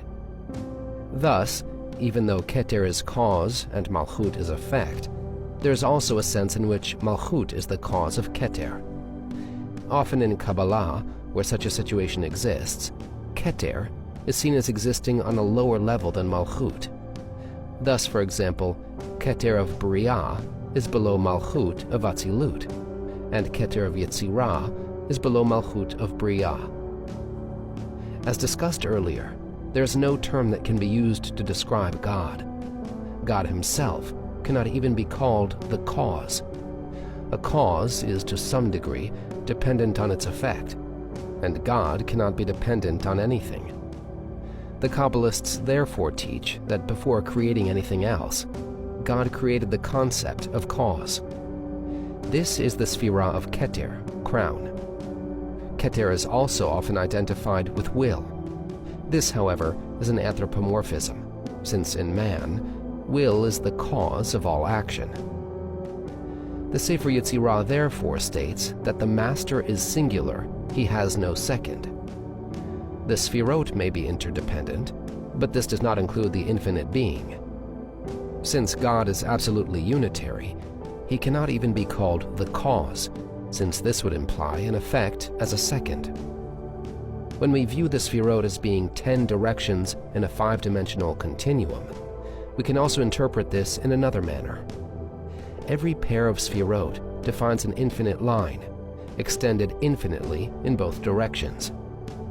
The endpoints of such an infinite line, however, come together and meet once again at the point at infinity. This is a fact recognized by mathematicians, and considerable use of the point at infinity is found in complex analysis, the calculus of complex numbers. Although this is a highly abstract concept, it is not that difficult to understand. Imagine a circle with two antipodal points, O and N. Obviously, two lines extending outward from O will once again come together at point N. But then what happens if we make the circle infinitely large? The larger the circle, the closer the curve approaches a straight line. In the limit where the circle becomes infinitely large, the lines extending outward from point O actually become straight.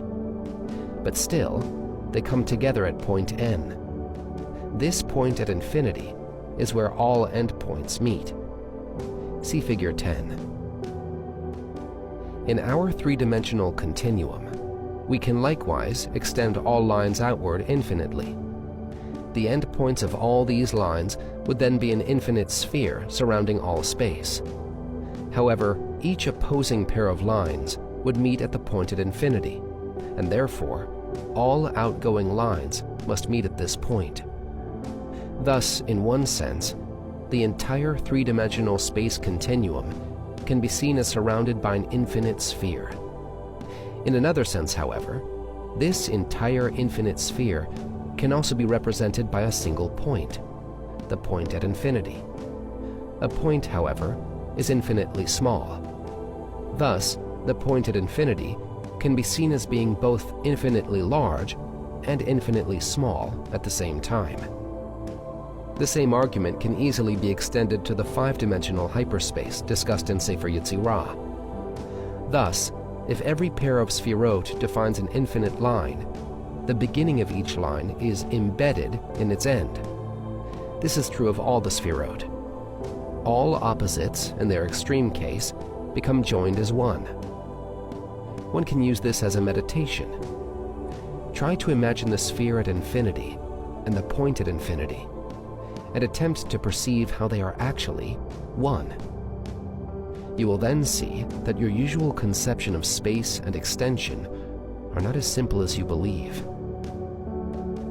In particular, this is true of the Keter Malchut line. In the direction of Keter, this line extends infinitely toward God, the ultimate good. In the Malchut direction, it extends infinitely away from God, toward ultimate evil. These two endpoints can also be viewed as the ultimately spiritual and the ultimately physical. In this sense, we must therefore say that the ultimately physical and the ultimately spiritual are embedded in each other. In order to understand this more deeply, we must first ask some questions. The most basic question is, why did God create a physical world? God created the universe to bestow good to his creation, but this good is purely spiritual. This being true, what need is there for a physical world? Before we can answer this question, we must first ask another question. What is the difference between the material and the spiritual? We speak of the material and the spiritual as two different concepts.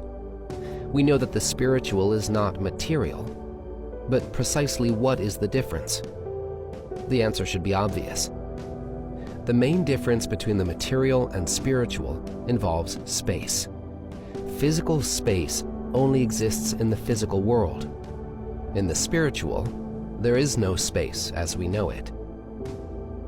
Although concepts of distance and closeness exist in the spiritual realm, they do not have the same meaning as they do in the physical world. In a spiritual sense, closeness involves resemblance. Two things that resemble each other are said to be spiritually close. Two things that differ, on the other hand, are far apart in a spiritual sense. This has very important implications. In the spiritual world, it is utterly impossible to bring two opposites together. Because they are opposite, they are by definition poles apart. Thus, for example, God and man are worlds apart, as the heavens are higher than the earth. On a purely spiritual plane, it would be totally impossible for the two ever to be brought together. It was for this reason that God created the concept of space. Spiritual things can be bound to the material, just as, for example, the soul is bound to the body. Two opposites can then be brought together by being bound to physical objects. In the physical world, space exists, and two opposites can literally be pushed together.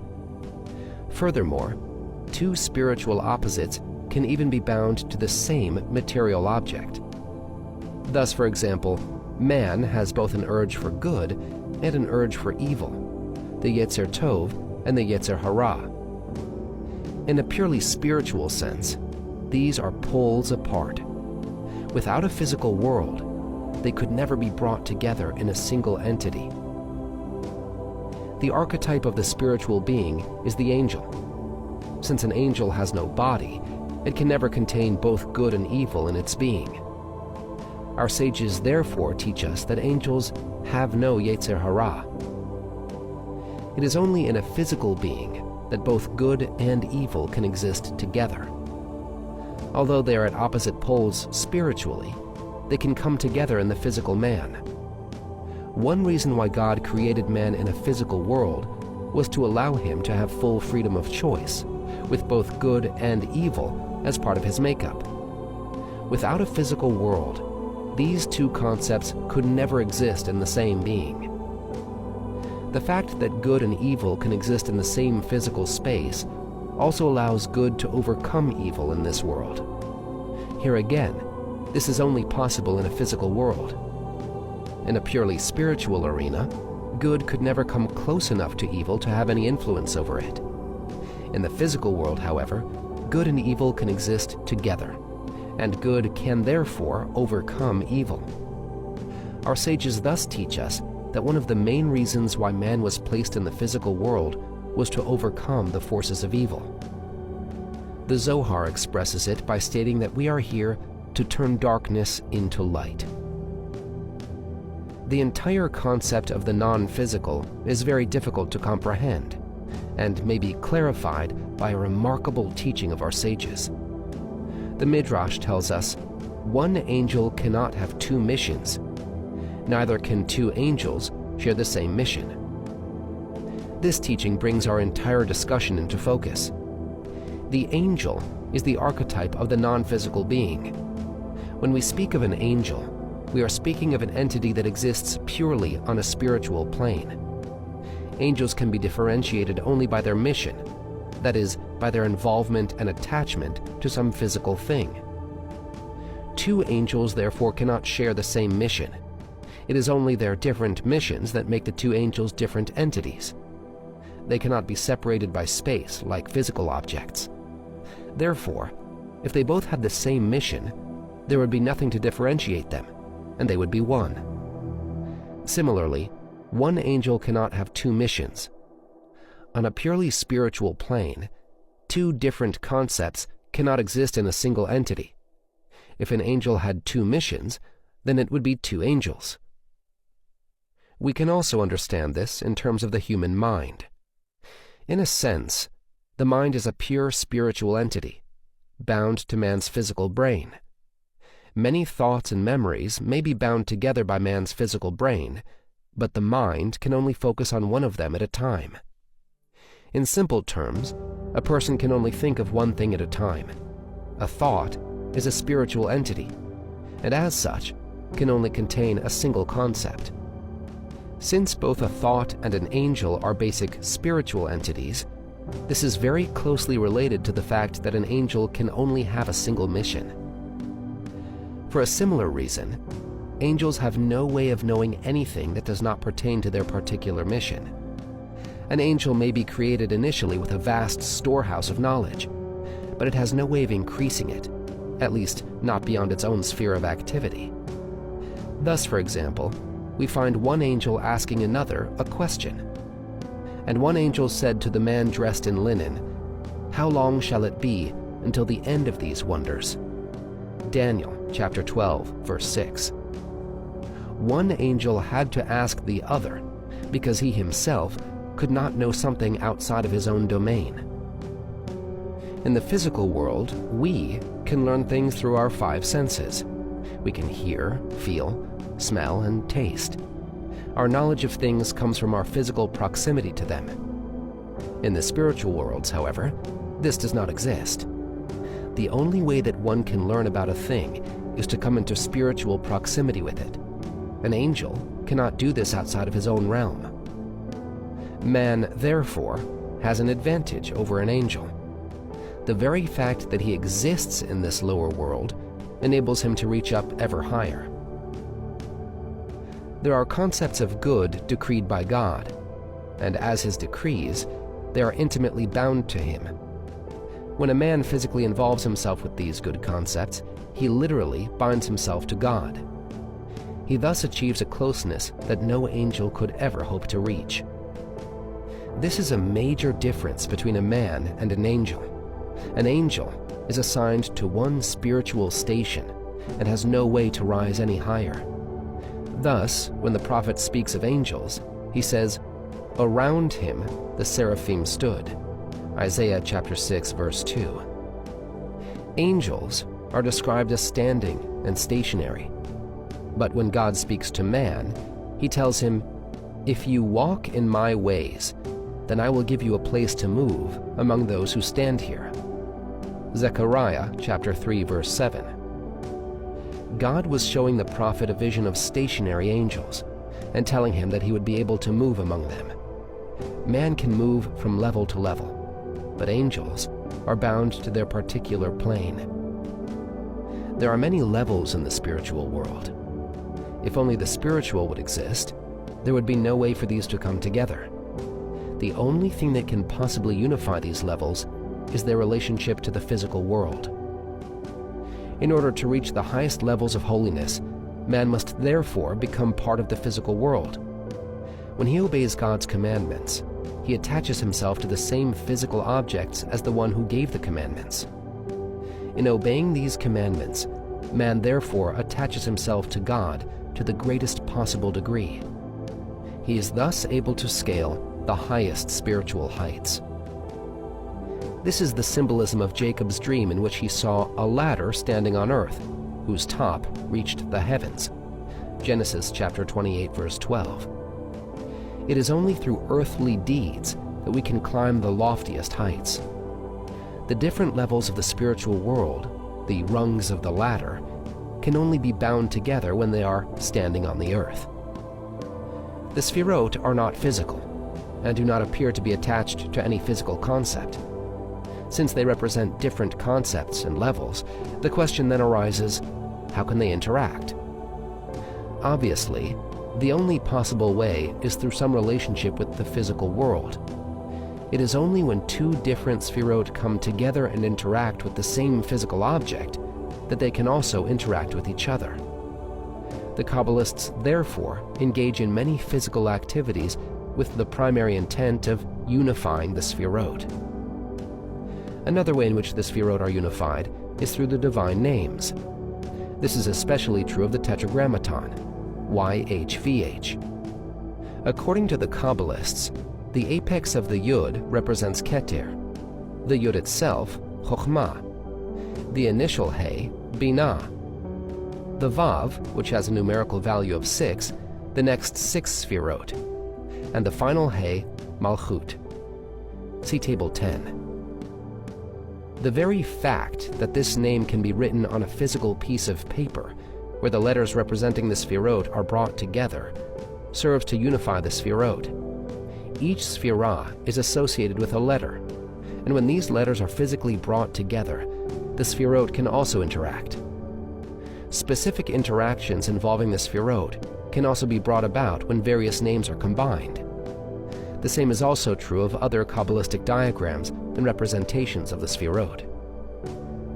Even though the Sefirot were created before the physical world, they exist in a domain that is above time, where past, present, and future are one. The very fact that they would have physical counterparts in the future provided them with a link with the physical world. Since God willed that at some future time the letters of the name would be able to be represented by physical forms and be written on a physical medium, they had an association with the physical even before it was created. This allowed the Sefirot to interact even before the creation of the physical universe. The same is true of the other letters of the alphabet. Although the letters are best known as they are written down physically, they actually also represent spiritual forces. Through various combinations of the letters, the spiritual forces associated with them are brought together in various effective combinations. These spiritual forces are the letters with which heaven and earth were created. From all this, we see that there is an important link between the physical and the spiritual. Even Keter, the highest of the Sefirot, has a physical representation in the apex of the Yud of the divine name. This is also related to our earlier discussion of cause and effect. The highest level of Keter is the ultimate cause, while the physical world is the ultimate effect. Like a flame in a burning coal. In describing the relationship between the physical and the spiritual, the Zohar uses an expression very similar to that used here. The Zohar states, "If one wishes to know the wisdom of the holy unification, let him look at the flame rising from a burning coal or from a kindled lamp. The flame cannot rise unless it is unified with something physical." From the context, it is evident that the Zohar is speaking of the different parts of the flame. The only way in which the flame can rise is for all of these parts to come together. This is only possible when the flame is attached to the physical coal or wick. In a similar manner, all the spiritual levels cannot function or interact unless they are bound to the physical.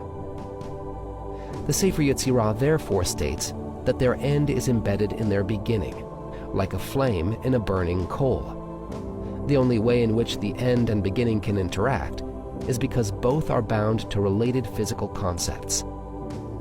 This can also be used as a meditation. The wick itself represents the physical world, while the blue flame nearest to the wick is the counterpart of Malchut. Surrounding this is the bright yellow flame, corresponding to the next 6 Sefirot: Chesed, Gvura, Tiferet, Netzach, Hod, and Yesod. Above this is the barely visible exterior flame, the hottest part of all, paralleling Binah. Then comes the light radiating from the candle, which is Chokhmah. Finally, there's the concept of flame itself, and this corresponds to Keter. All of these parts are unified only through the wick. By contemplating a flame in this manner, one can bind himself to the 10 Sefirot. It is for this reason that the Sefer Yetzirah states that the 10 Sefirot parallel the 10 directions. Even though the Sefirot are purely spiritual, the very fact that they are associated with the physical directions serves to unify them.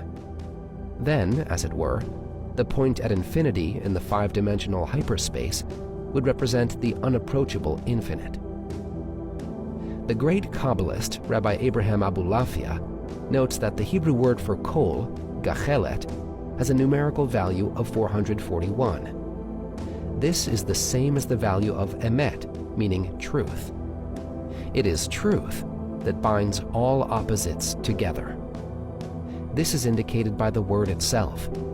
The word emet begins with an aleph, the first letter of the alphabet, and ends with a tav, the last letter. Thus, the end is embedded in the beginning. This is accomplished through the mem, the middle letter of the alphabet. Another master Kabbalist, Rabbi Joseph G. Catalia, 1248 through 1323, points out that aleph and tav are also the first letters of the word atah, meaning thou. The hey at the end of this word, which has a numerical value of 5, represents binah, as expressed in the 5 books of the Torah and in the 5 phonetic families of the alphabet. In order to address God as thou, we must first embed the beginning, aleph, in the end, tav. Only then can we address him through the letters of the Torah, represented by the hey. For the Master is singular. Besides being brought together by their association with the physical world, the Sefirot are also unified by God himself. In his prayer, Elijah thus says regarding the Sefirot, "You bind them and you unify them."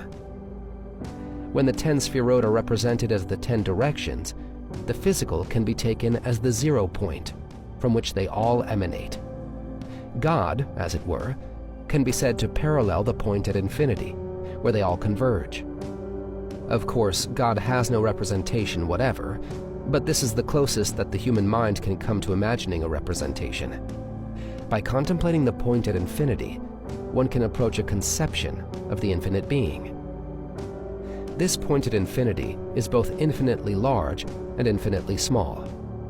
It does not have any defined place in the continuum of space, time, or the spiritual.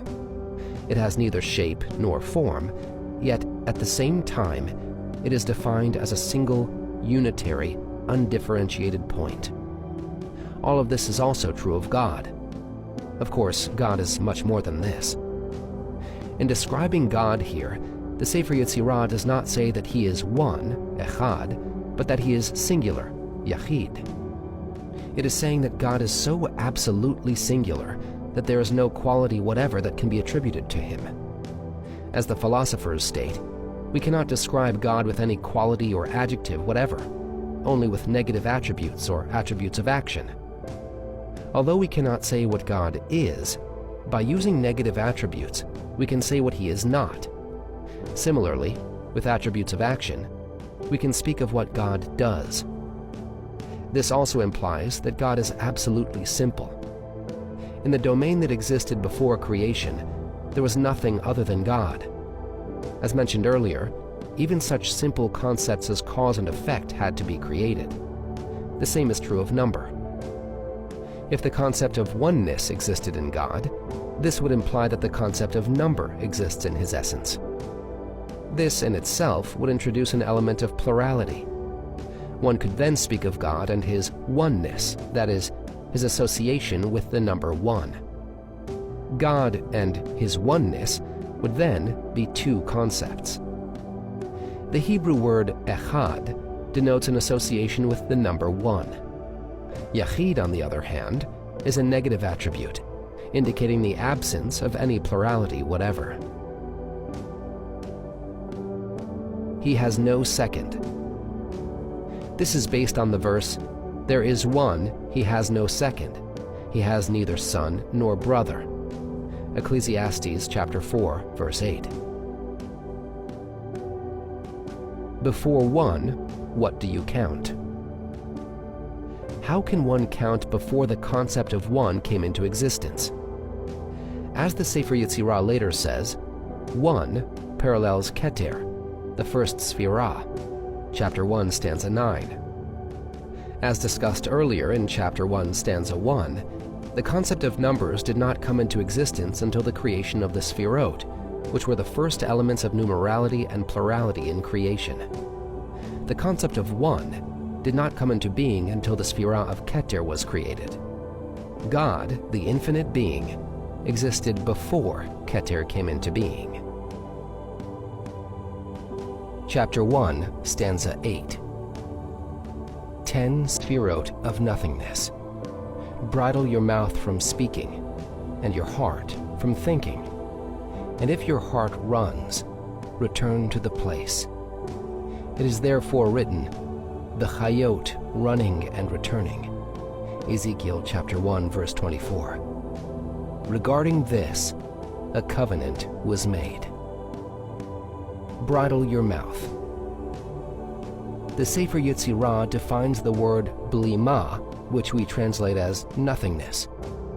It says that it also has the connotation of bridling, balam.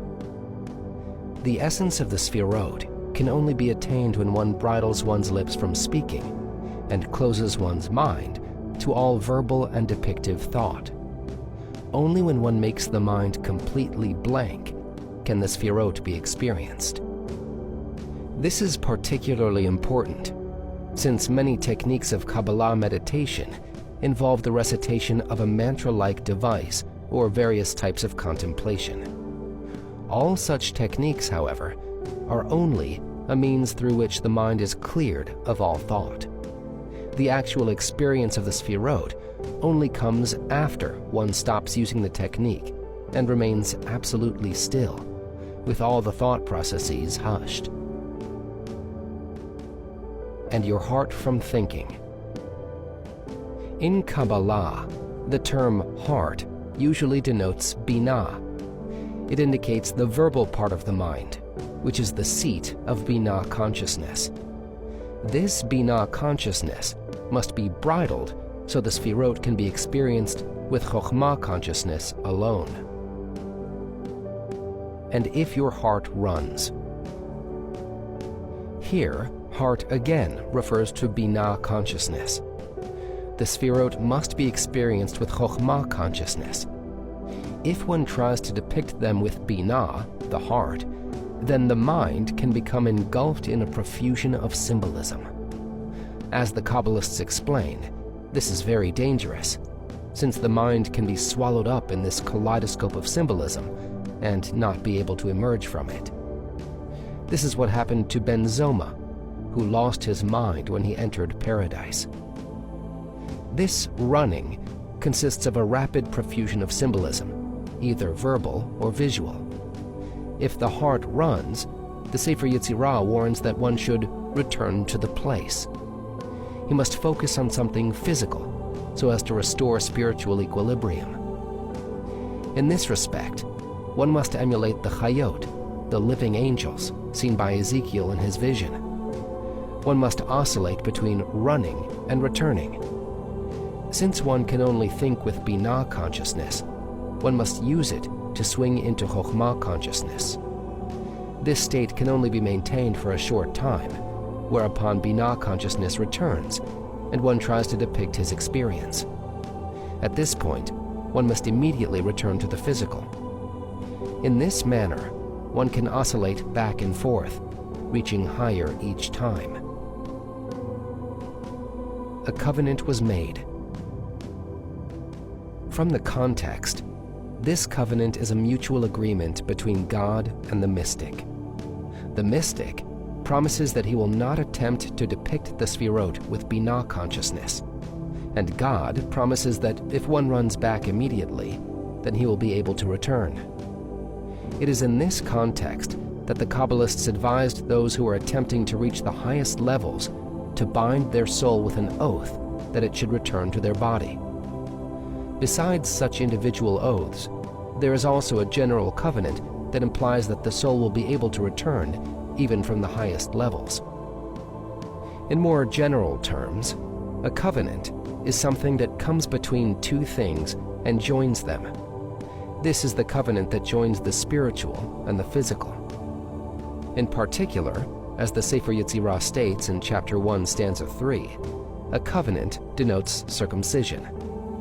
One of the reasons for circumcisions is to indicate that one should be able to control one's sexual passions.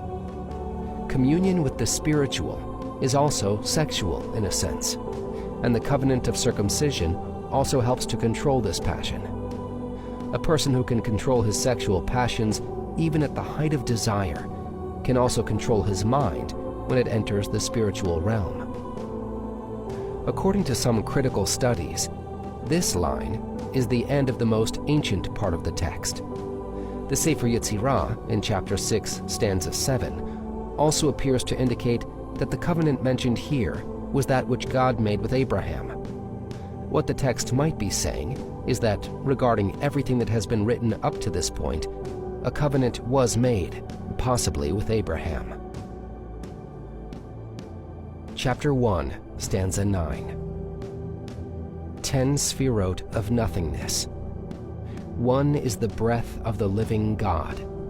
Blessed and benedicted is the name of the life of worlds, the voice of breath and speech, and this is the holy breath. 1. The Sefirah alluded to here is Keter, crown. This is the number 1. It is the first of the numbers to come into existence. The breath of the living God. This is based on the verse where God says of Bezalel, builder of the tabernacle in the desert, I will fill him with the breath of God, Ruach Elohim, with wisdom, understanding, and knowledge. Exodus chapter 31, verse 3.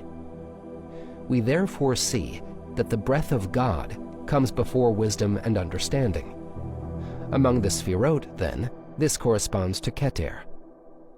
As the Talmud says, it was through this breath of God that Bezalel was able to manipulate the letters of creation. The word ruach, which we translate here as breath, is also the word for wind, and the Sefer Yetzirah also apparently uses it as the term for air. This word, however, is often used in the Bible to denote spirit, and this is the sense that it is used here. In general, the word ruach indicates motion and communication. It is related to the words orach, meaning a path, and oreach, meaning a guest. The spirit ruach of life in an animal is the power that causes it to move. Normally, the air is invisible and undetectable. It is only when it moves that one can feel it as a wind or breath. Similarly, the spiritual continuum is undetectable, except when it moves. It is then experienced as spirit, ruach. Hence, ruach is the word for wind, breath, and spirit. This is also describing the act of creation. The analogy would be the formation of a glass vessel. First, the breath, ruach, emanates from the mouth of the glassblower. The vessel is shaped through the interaction of the breath, where the wind bounding off the walls causes pressure. The vessel then expands in all spatial directions. Living God. As mentioned in chapter 1, stanza 1, the term living God, Elohim Chaim, denotes Yesod, foundation, when this Sefirah is in a procreative mode, dispersing all the forces of creation. The spirit here, which is from Keter, is that which is ultimately dispersed by Yesod. Since Keter itself cannot be experienced, it is referred to in terms of Yesod, since that is where it is experienced. Blessed and benedicted. In other ancient Kabbalah texts, such as the Bahir, these adjectives are also used with regard to Keter. In Hebrew, the two terms here are Baruch and Mivorach. Both words actually mean blessed. Baruch denotes that God is intrinsically blessed, while Mivorach implies that he is blessed by others in prayer. When we say that God is blessed, this means that his essence is brought down so as to interact with his creation and bless it. Hence, it is related to the word berech, meaning knee. Just as the knee, when it is bent, serves to lower the body, so a blessing serves to lower the divine. This is closely related to the concept of sitting. God has an intrinsic mode through which he brings his essence to bear on his creation. In this respect, he is called Baruch. His essence is also brought to bear to a greater degree as a result of prayer and similar actions. In this respect, he is said to be Mivorach. Life of worlds. This also refers to the Sefirah of Yesod, foundation, but in a mode where it bestows spiritual influx and life to the universes below Atzilut. It is therefore called life of worlds. Voice of breath and speech. These were the tools of creation, as it is written, "With the word of God the heavens were made, and with the breath, ruach, of his mouth, all their hosts." Psalm 33, verse 6. According to the Talmud, this alludes to the first saying of creation, that is, to Keter. Voice, kol, is pure inarticulate sound, and as such, it is related to chokhmah. Speech, on the other hand, is articulate and related to binah. These two opposites are then connected by breath, ruach. This can also be interpreted in terms of creation. Voice is pure, inarticulated creative force. It is alluded to in the first verse of the Torah. In the beginning, God created the heaven and the earth. The Talmud states that this was the first of the 10 sayings with which the world was created. This is an inarticulate saying, since only the accomplishment and not the saying is recorded in the Torah. Right after this, the Torah reports, "The breath of God, Ruach Elohim, hovered on the face of the water." Genesis chapter 1, verse 2. This is breath, or spirit, ruach.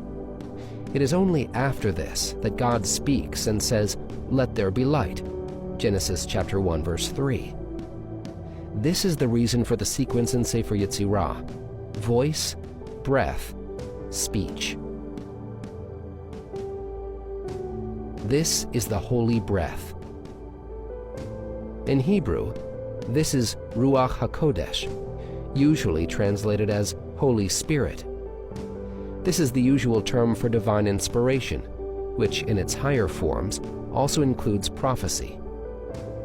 This Holy Spirit can be seen as the intermediate between voice and speech. It is thus also intermediate between Chokhmah and Binah consciousness. Ruach HaKodesh is the divine inspiration and information that one can bring back from a state of Chokhmah consciousness to one's normal state of Binah consciousness. Such Ruach HaKodesh is like Keter, which stands between Chokhmah and Binah, but which is above them. Both Chokhmah and Binah are functions of the mind itself, while Ruach HaKodesh comes from without. It is therefore likened to Keter, since a crown is worn above the head and is external to it. This Ruach HaKodesh is the breath of God mentioned in the verse, "I will fill him with the breath of God, with wisdom, understanding, and knowledge." Chapter 1, stanza 10. 2. Breath from breath. With it, he engraved and carved 22 foundation letters, 3 mothers, 7 doubles, and 12 elementals, and 1 breath is from them. Breath from breath. This is Malchut, kingship, the lowest of the 10 Sefirot. It is counted right after Keter, following the mentioned dictum, embed their end in their beginning. Keter is cause, while Malchut is effect, and cause cannot exist without effect. In the language of the later Kabbalists, the first breath from Keter is called direct light, or Yashar. This second breath from breath associated with Malchut is called reflected light, or Choser. Using the analogy of the glassblower, this is the breath that bounces off the walls of the vessel being formed. In a conceptual sense, the direct light is the concept of causality, where Keter is the cause of all things. As mentioned, however, cause cannot exist without effect, and hence, effect is also the cause of cause. Malchut, the effect, is therefore also the cause, and this is the concept of reflected light. The Kabbalists often speak of lights and vessels. Light denotes the concept of giving, while vessels indicate that of accepting and receiving. The Kabbalists also teach that the vessels came into being through the collision between direct light and reflected light. These vessels are the letters of the alphabet. The Sefer Yetzirah therefore speaks of breath and of breath from breath. The first breath denotes the simple breath that emanates from the lungs and throat. Breath from breath is that which is reflected by the various parts of the mouth to produce the sounds of speech. It is through the interaction of direct and reflected breath that sounds are produced. In man, this takes place in the mouth, while in the Sefirot, it occurs in Malchut. It is for this reason that the Tikkunei Zohar speaks of Malchut as the mouth. It is also through Malchut that all images of the higher Sefirot are reflected, so that they should be visualized. The Sefer Yetzirah therefore says that the 22 letters were created through this second Sefirah. Engraved and carved. As discussed earlier in Chapter 1, Stanza 1, the word chakak, which is translated as engrave, denotes the removal of material. The letters came into existence when the reflected breath removes portions of the direct breath. This takes place through the various motions of the mouth. The second process is chatzav, which is translated as carve or quarry. This denotes separating material from its source, as in the verse, "From its mountains you quarry, chatzav, copper." Deuteronomy chapter 8, verse 9. It also refers to quarrying in a spiritual sense, as in, "Look at God the rock from which you were quarried," chatzav. Isaiah chapter 51, verse 1. The word chatzav thus denotes the process wherein the letter sounds leave the mouth and are expressed independently. In this context, engrave, chakak, indicates the articulation and pronunciation of the sounds, and carve, chatzav, denotes their expression. From the last section of Sefer Yetzirah, chapter 6, stanza 7, we also see that engraving and carving denote meditative process. This shall be discussed later. And one breath is from them. All letters that are expressed involve the same breath. In a spiritual sense, this means that the same inspiration comes from all letters. This is the Ruach HaKodesh that emanates from Malchut. Since Malchut is called the mouth, the spirit emanating from it is called speech. Just like physical speech, this consists of words, which in turn are comprised of letters. Some authorities interpret this phrase, "and breath is one of them." This is because breath, ruach, is associated with the letter Aleph, chapter 3, stanza 7. Chapter 1, stanza 11. 3. Water from breath. With it he engraved and carved 22 letters from chaos and void, mire and clay.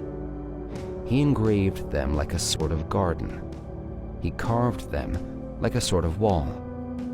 He covered them like a sort of ceiling. And he poured snow over them. And it became dust, as it is written, "For to snow he said, 'Become earth.'" Job chapter 37, verse 6. Water from breath. This is chokhmah, wisdom. The Midrash thus says, breath, ruach, gave birth to wisdom. Wisdom is represented by water, since water is an undifferentiated fluid, as discussed earlier in chapter 1, stanza 1. Structure must be imposed on it from without. The process described by Sefer Yetzirah is alluded to in the verse, "He makes his breath, ruach, blow, the waters flow." Psalm 147, verse 18. The analogy is rain, which is formed when warm, moist air collides with cold air. Similarly, the interaction of direct and reflected breath creates the Sefirah of Chokhmah. Just as rain falls in all things alike, so Chokhmah bestows God's blessing on all things without distinction. Just like air can hold moisture, so Chokhmah is implied in the breath that is Keter. The parallel between Chokhmah and rain is described in the verses from Isaiah chapter 55, verses 9 through 11. As the heaven is higher than the earth, so are my ways higher than your ways, and my thoughts than your thoughts. But as the rain and snow descend from heaven and return not there, without watering the earth, making it bloom and bud, giving seed to the sower and bread to he who eats, so the word that emanates from my mouth shall not return to me empty-handed, without accomplishing that which I please and succeeding in its mission. Here, God is saying that his thought, which is Chokhmah, is as far above the human mind as the sky is above the earth. But just as rain can descend from the sky, so can God's wisdom come down to man, accomplishing what he desires. The difference between breath and water is that breath must be blown downward, while water falls on its own. The spiritual essence implied by Keter can only be granted by God's direct intervention and will.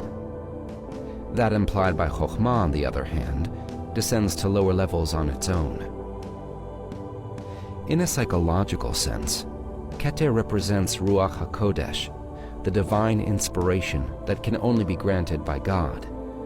Wisdom, on the other hand, can be gained by man on his own. If man makes himself into a vessel for Chokhmah, it comes down to him automatically. In this respect, it is like rain, which can be used by anyone who has a proper vessel to hold it.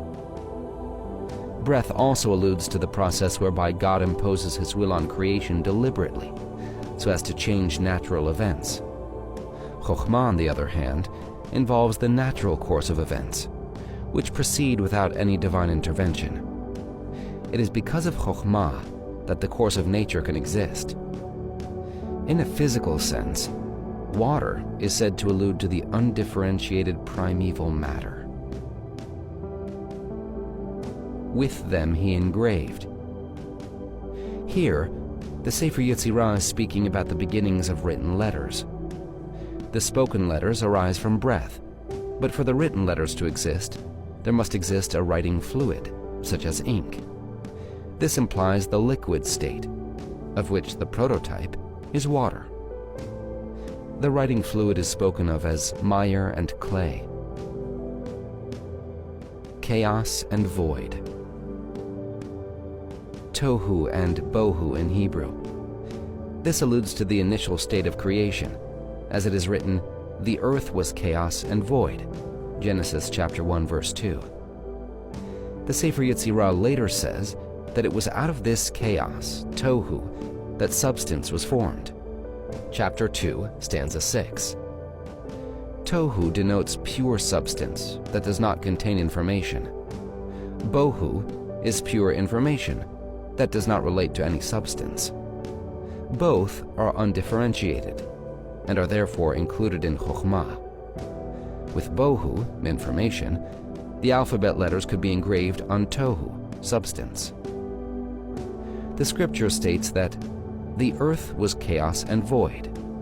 The Kabbalists note that earth, eretz, is a feminine word, and teach that it alludes to Malchut, the archetype of the feminine. Chaos and void, which related to Chokhmah, did not come into existence until after Malchut. This is the same as the order of the Sefer Yetzirah, which also places Chokhmah after Malchut. Mire and clay. In Hebrew, mire is refesh, and clay is teat. The only place in the Bible where the two are mentioned together is in the verse, "The wicked are like the troubled sea. It cannot rest, and its waters cast up mire and clay." Isaiah chapter 57 verse 20. In describing the original state of creation, the Torah states, "The earth was chaos and void, and darkness on the face of the deep," tehom. Genesis chapter 1 verse 2. According to the commentaries, the word tehom denotes the mud and clay on the bottom of the sea. Chaos and void allude to the interaction between chokhmah, water, and keter, breath. Mire and clay allude to the interaction between chokhmah, water, and malchut, earth. Mire consists mostly of water, and therefore represents the dominance of chokhmah. Clay consists mostly of earth, and represents the dominance of malchut. The mire is the writing fluid, while the clay is the medium upon which it is written. He engraved them. The Hebrew letters have three basic parts: a top, center, and bottom. The top and bottom usually consist of heavy horizontal lines, while the center consists of thinner vertical lines. The bottoms of the letters were engraved like a garden. This is where material is removed from the matrix, leaving a hollow. The sides of the letters are then carved like a wall.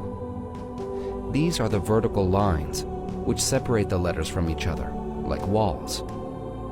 Finally, the tops of the letters are added, like a ceiling covering the letters.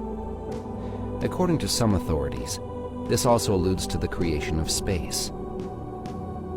As we shall see later in chapter 2, stanza 4, this can also be an instruction for a meditation. He poured snow over them. This is omitted in some versions, but the idea is found in the Midrash. The liquid state represents fluidity and change, whereas the solid state represents permanence. When the Torah speaks of instability, it uses water as an example, as in the verse, "unstable like water," Genesis chapter 49 verse 4. Thus, when Chokhmah is in a state of flux, it is represented by water. but when it is in a state of permanence, it is represented by snow. As mentioned earlier, Chokhmah has two modes. The first is that of Chokhmah consciousness, while the second is that of memory. Chokhmah consciousness is fluid and is represented by water. Memory, on the other hand, is fixed and is denoted by snow. The letters themselves represent the fluid state. Like a fluid, at this point, they can be combined in any way that one desires. Only after snow is poured over them do they become set and immutable in the solid state. A similar idea is found in the Bahir, which states that before it was given to Israel, the Torah was likened to water, but after it was given, it was likened to stone. Although Chokhmah is non-verbal and non-visual, it still represents the source of the letters. It is only after the letters are combined into words that they represent verbal Binah consciousness. The letters themselves are the paths of wisdom, but as explained earlier in Chapter 1, Stanza 1, they are expressed primarily through understanding. Chapter 1, Stanza 12. 4. Fire from water. With it he engraved and carved the throne of glory, seraphim, Ophanim, and holy Chayot, and ministering angels. From these three he founded his dwelling. As it is written, he makes his angels of breaths, his ministers of flaming fire. Psalm 104, verse 4. Fire from water. This is Binah, understanding.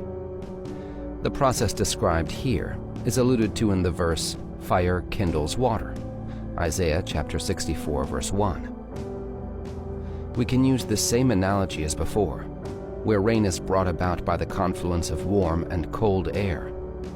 Fire from water would then denote the lightning that accompanies a rainstorm. The process would then be alluded to in the verse, God's voice carves out, chotsev, flames of fire, Psalm 29, verse 8. Other commentaries state that this refers to fire kindled by a globe of water, used as a burning glass. According to both interpretations, the fire is seen as one that is finally focused on one particular place. It is very different than rain, which falls everywhere without distinction. This, however, is an important difference between Binah and Chokhmah. Binah focuses on a single object, while Chokhmah encompasses everything. There's also another important difference between fire and water. Water naturally flows downward, while fire tends to ascend upward. Fire also causes the air above it to move upward and prevents it from descending. In a similar manner, Binah tends to restrict and curtail the flow of spiritual sustenance, shefa, downward to the lower spheres. In this respect, it is the precise opposite of Chokhmah. If Chokhmah is the source of giving, then Binah is the source of restraint. The analogy of fire and water also refers to the mental states implied by Chokhmah and Binah. The Midrash states, water conceived and gave birth to gloom, afelah. Fire conceived and gave birth to light. Breath, ruach, conceived and gave birth to wisdom. From the statement, breath gave birth to wisdom, we see that this entire passage is speaking of mental states. Water, which represents Chokhmah consciousness, thus gives birth to gloom and darkness. This is the hushing and nullification of the senses, as well as the cessation of all normal mental processes. Fire, which represents Binah consciousness, then gives rise to light, since it is in this state that visible images are perceived. Just like water is calm and cool, so Chokhmah consciousness is perfectly calm. Indeed, the experience of entering this state may be very much like descending into calm, deep water. It is for this reason that when Rabbi Akiva and his companions enter into the mysteries, he warned them not to say, "Water, water." They should not be misled into thinking that they were actually experiencing physical water. In the realm of Chokhmah consciousness, even the letters only exist in a state of pure information. This information exists as chaos and void, which cannot be grasped at all, or as mire and clay, which are totally opaque. As explained earlier, the information in letters in Chokhmah can only be grasped through the imagery of Binah, chapter 1, stanza 1. It is while in a state of Binah consciousness that this information can be described using such imagery as angels and the throne of glory. The Sefer Yetzirah also implies that the physical world came into being through Chokhmah, while the spiritual world has its roots in Binah. This is because Chokhmah, the concept of giving freely, is the root of mercy, while Binah, the concept of restraint, is the root of justice. Since evil exists in the physical world, it can only be sustained through God's mercy, as the psalmist saying, "I have said, the world is built on mercy." Psalm 89, verse 3.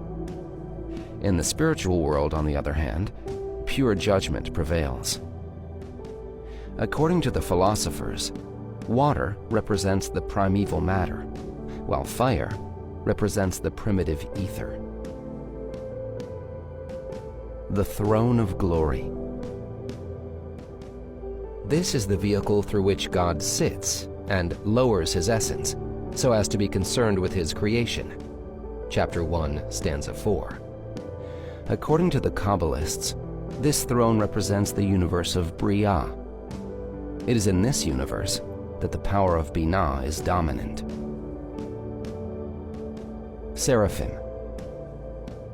This is the highest species of angels, which exist in the universe of Bria.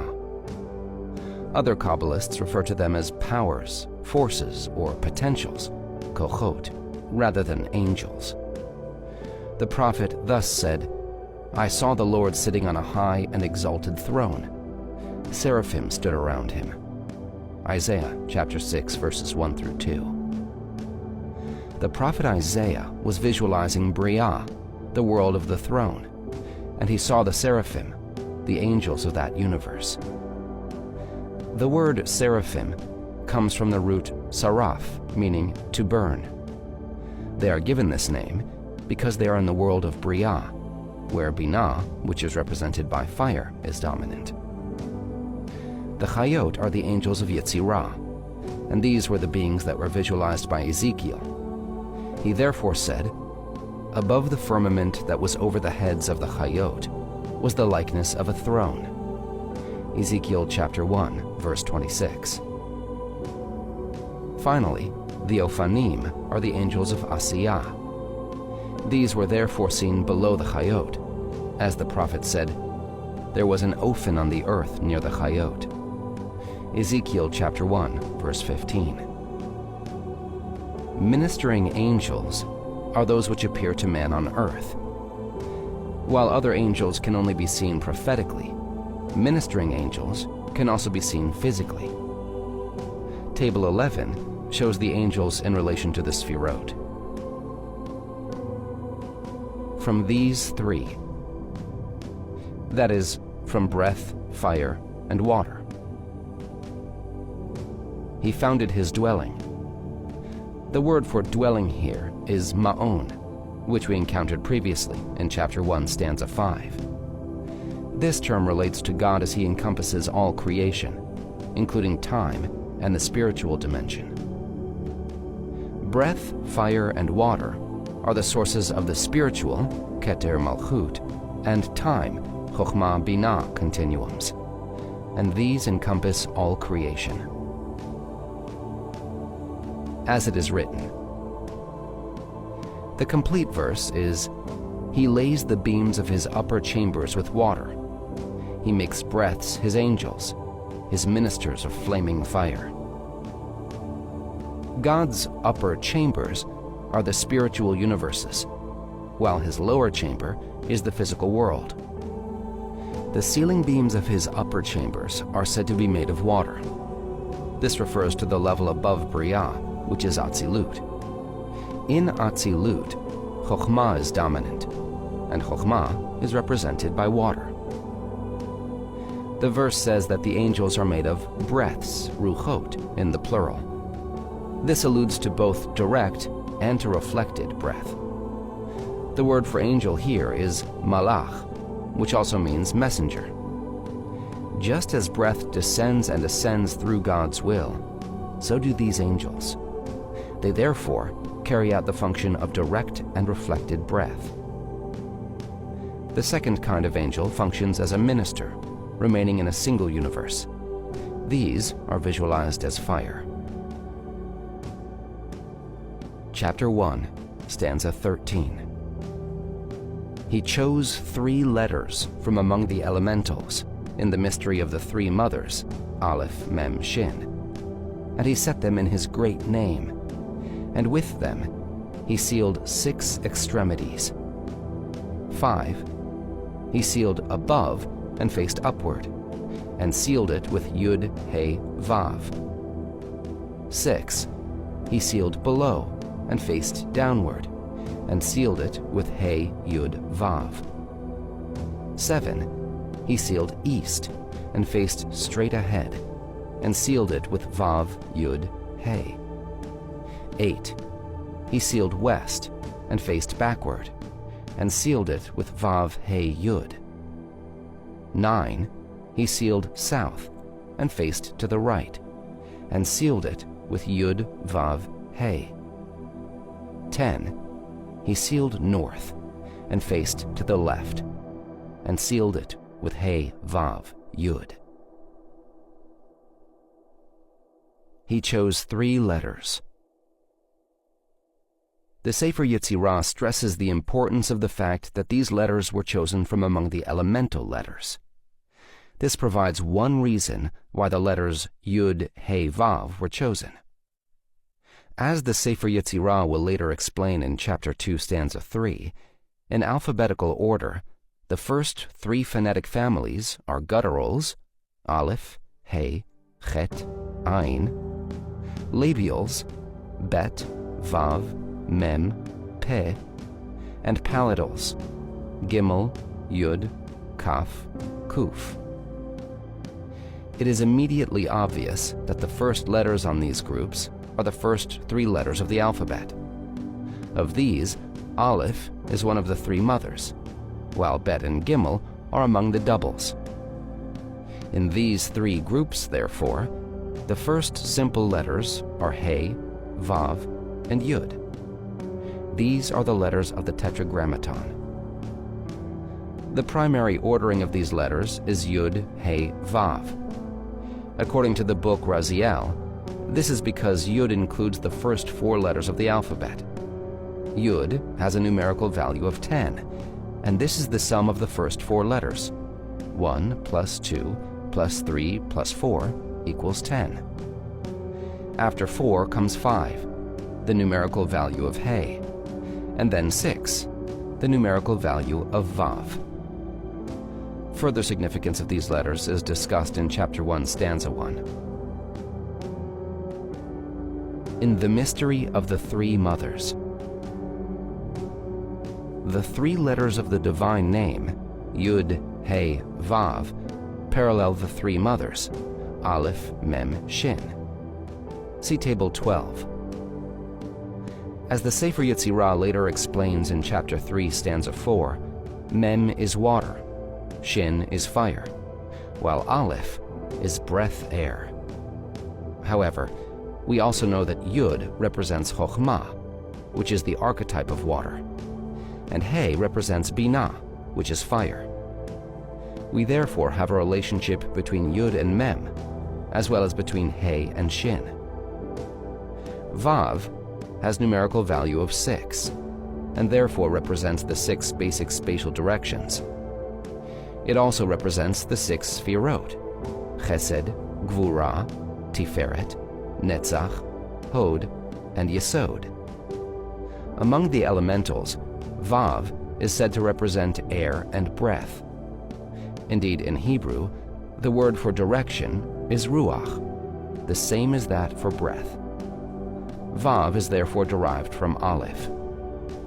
As we shall see, the three mothers, Aleph, Mem, Shin, represent thesis, antithesis, and synthesis, the basic triad of Sefer Yetzirah, chapter 3, stanza 1. Here, the text explains how a three-dimensional space is produced from these three concepts.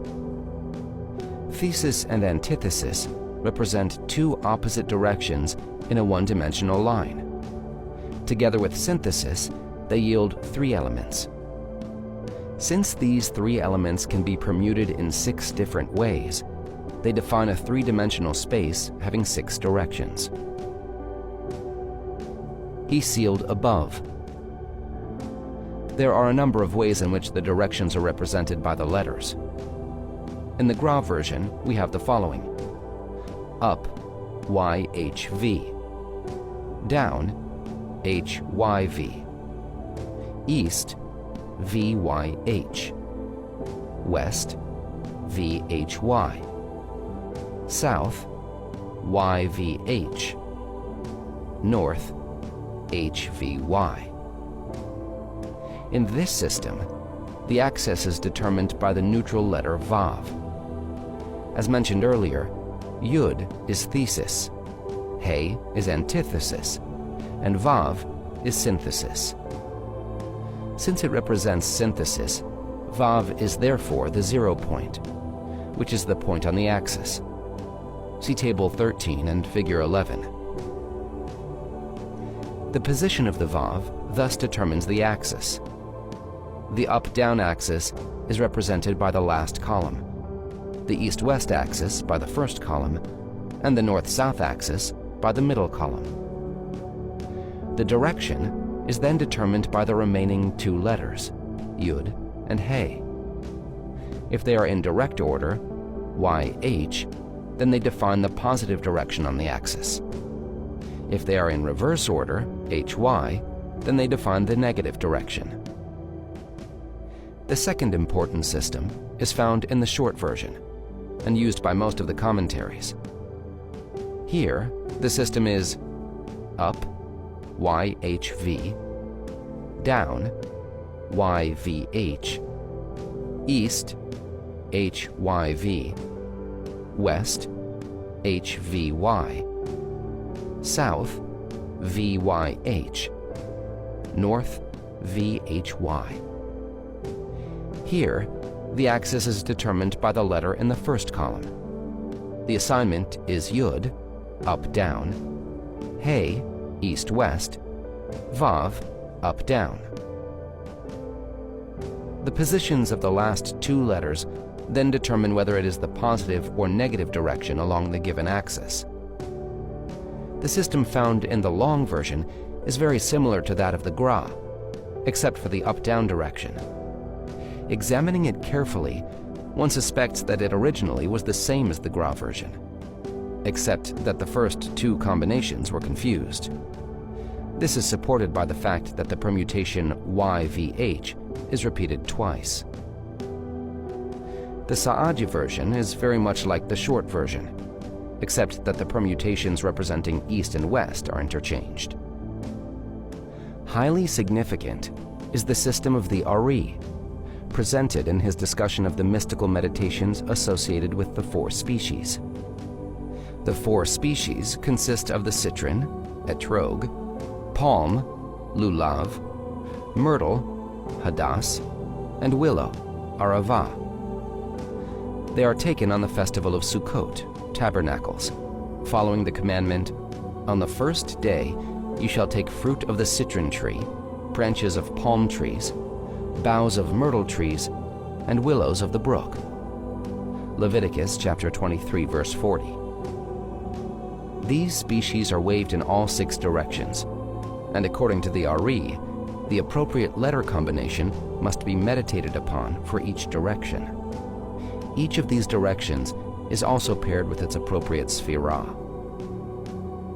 The Ari begins with Chesed, love, the first Sefirah, which represents the south, taking the letters of the name in their natural order, Y, H, V.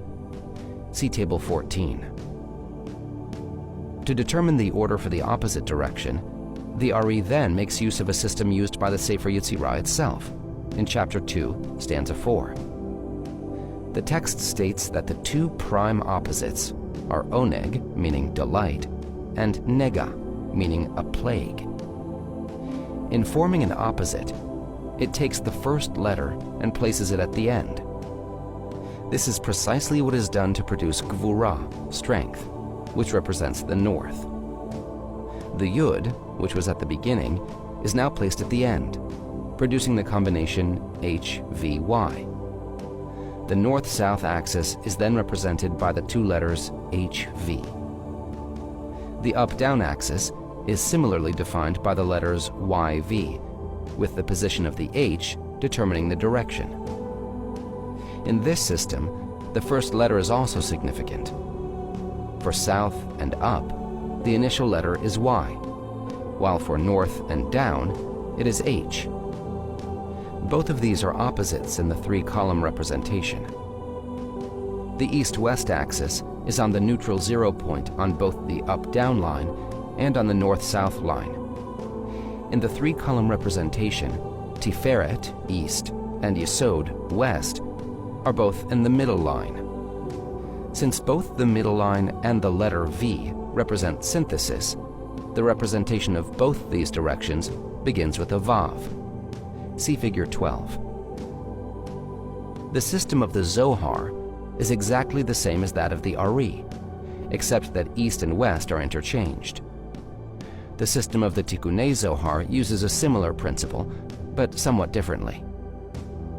Later, we shall see that the 12 possible permutations of YH-VH represent the 12 diagonal boundaries, Chapter 5, Stanza 2. Each of the 6 basic directions can include 2 of the diagonal boundaries. The first of these is represented by the second hey at the end of the triplet, and the second with this hey at the beginning. We can now understand the conceptual nature of the Sefirot. The most primary relationship possible is that which exists between creator and creation. This is the cause-effect relationship. Cause is Keter, while effect is Malchut. Once the concepts of cause and effect exist, another concept comes into being, namely that of opposites. If opposites exist, similarities must also exist. 2 new concepts therefore come into being. These are similarity and oppositeness. In the language of philosophy, these are thesis and antithesis. In our terminology, similarity is chokhmah, while oppositeness is binah. These are the yud and initial hey of the tetragrammaton. Once similarity and opposition exist, another concept comes into being, namely relationship. In philosophic terms, this is the synthesis between thesis and antithesis. In our present terminology, this is the vav of the tetragrammaton. The word vav means a hook, and the letter vav, as a prefix, means and. In both senses, it denotes connection and relationship. At this point in the logical sequence, we have 5 concepts: cause and effect, similarity and opposition, and relationship. These, respectively, are Keter and Malchut, Chokhmah and Binah, and the Vav. Until the concept of relationship was introduced, only 4 abstract points existed: Keter and Malchut, and Chokhmah and Binah. It is with the concept of relationship that a 3-dimensional conceptual continuum comes into existence. This defines 6 directions, and hence, the numerical value of Vav is 6. Each of the 4 abstract concepts then gives rise to a relationship. Chokhmah gives rise to chesed, love. Binah gives rise to gvura, strength. Keter gives rise to tiferet, beauty. And Malchut gives rise to Yesod, foundation. As discussed earlier, in a spiritual sense, similarity is closeness, while opposition is distance. In order to give, the giver must be close to the recipient. In a spiritual sense, there must be an element of similarity between giver and recipient. Therefore, Chokhmah, which is similarity, gives rise to Chesed, which is the concept of giving. Conversely, Binah, which is opposition, gives rise to Gvurah, the concept of withholding. Tiferet is similarly derived from Keter, the concept of cause. In order to have the relationship of cause, an element must give the precise amount of existence or motivation required for the effect. This is the concept of measured giving, represented by Tiferet. Tiferet is beauty, the golden mean. Since Tiferet is derived from Keter, it would be expected to be above Chesed and Gvurah. However, since Tiferet is also the synthesis between Chesed and Gvurah, it is usually represented as being below them.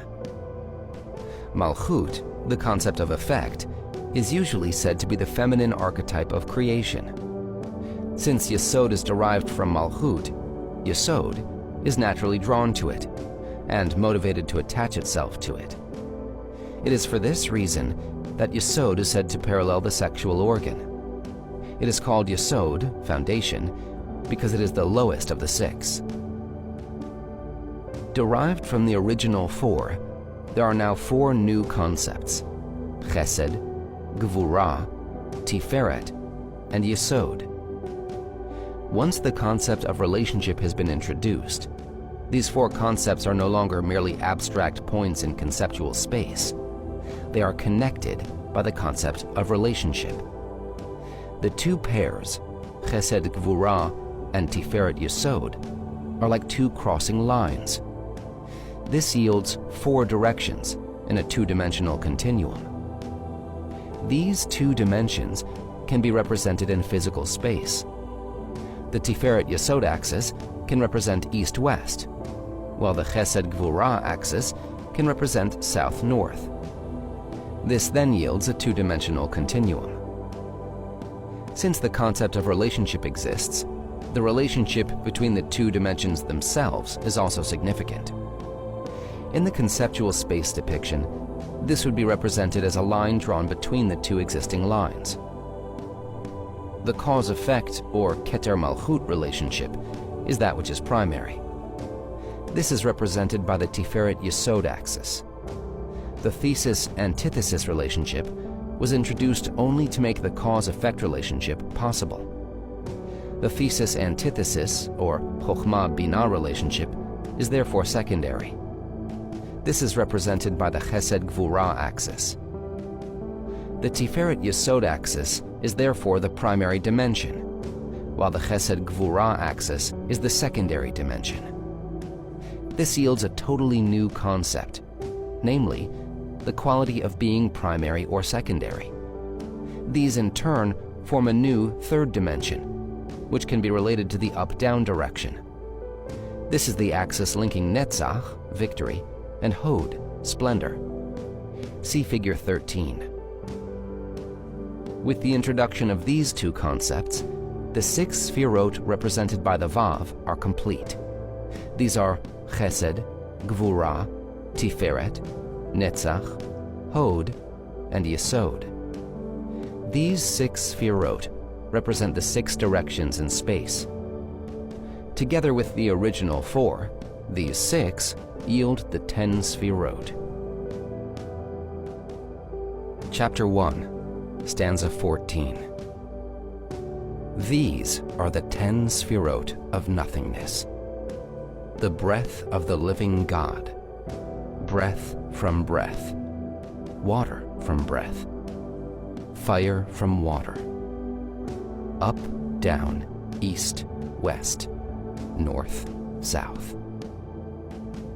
Aside from their theoretical implications, the 10 Sefirot also have important mystical and meditative significance.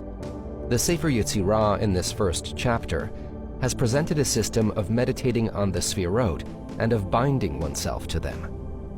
One may use the letters to climb the tree of life, but the Sefirot are the points where one must rest. There's actually an important apparent contradiction in the text. In one section, chapter 1, stanza 6, the text says, "Their vision is like the appearance of lightning.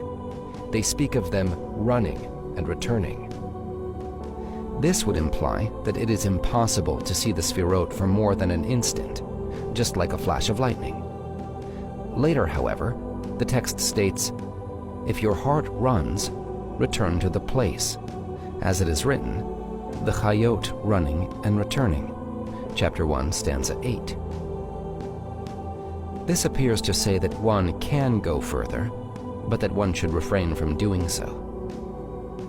What the text is actually doing, however, is describing two distinct stages of initiation into the mysteries of the Sefirot. The first stage begins with the exercise where the initiate must understand with wisdom and be wise with understanding. Chapter 1, stanza 4.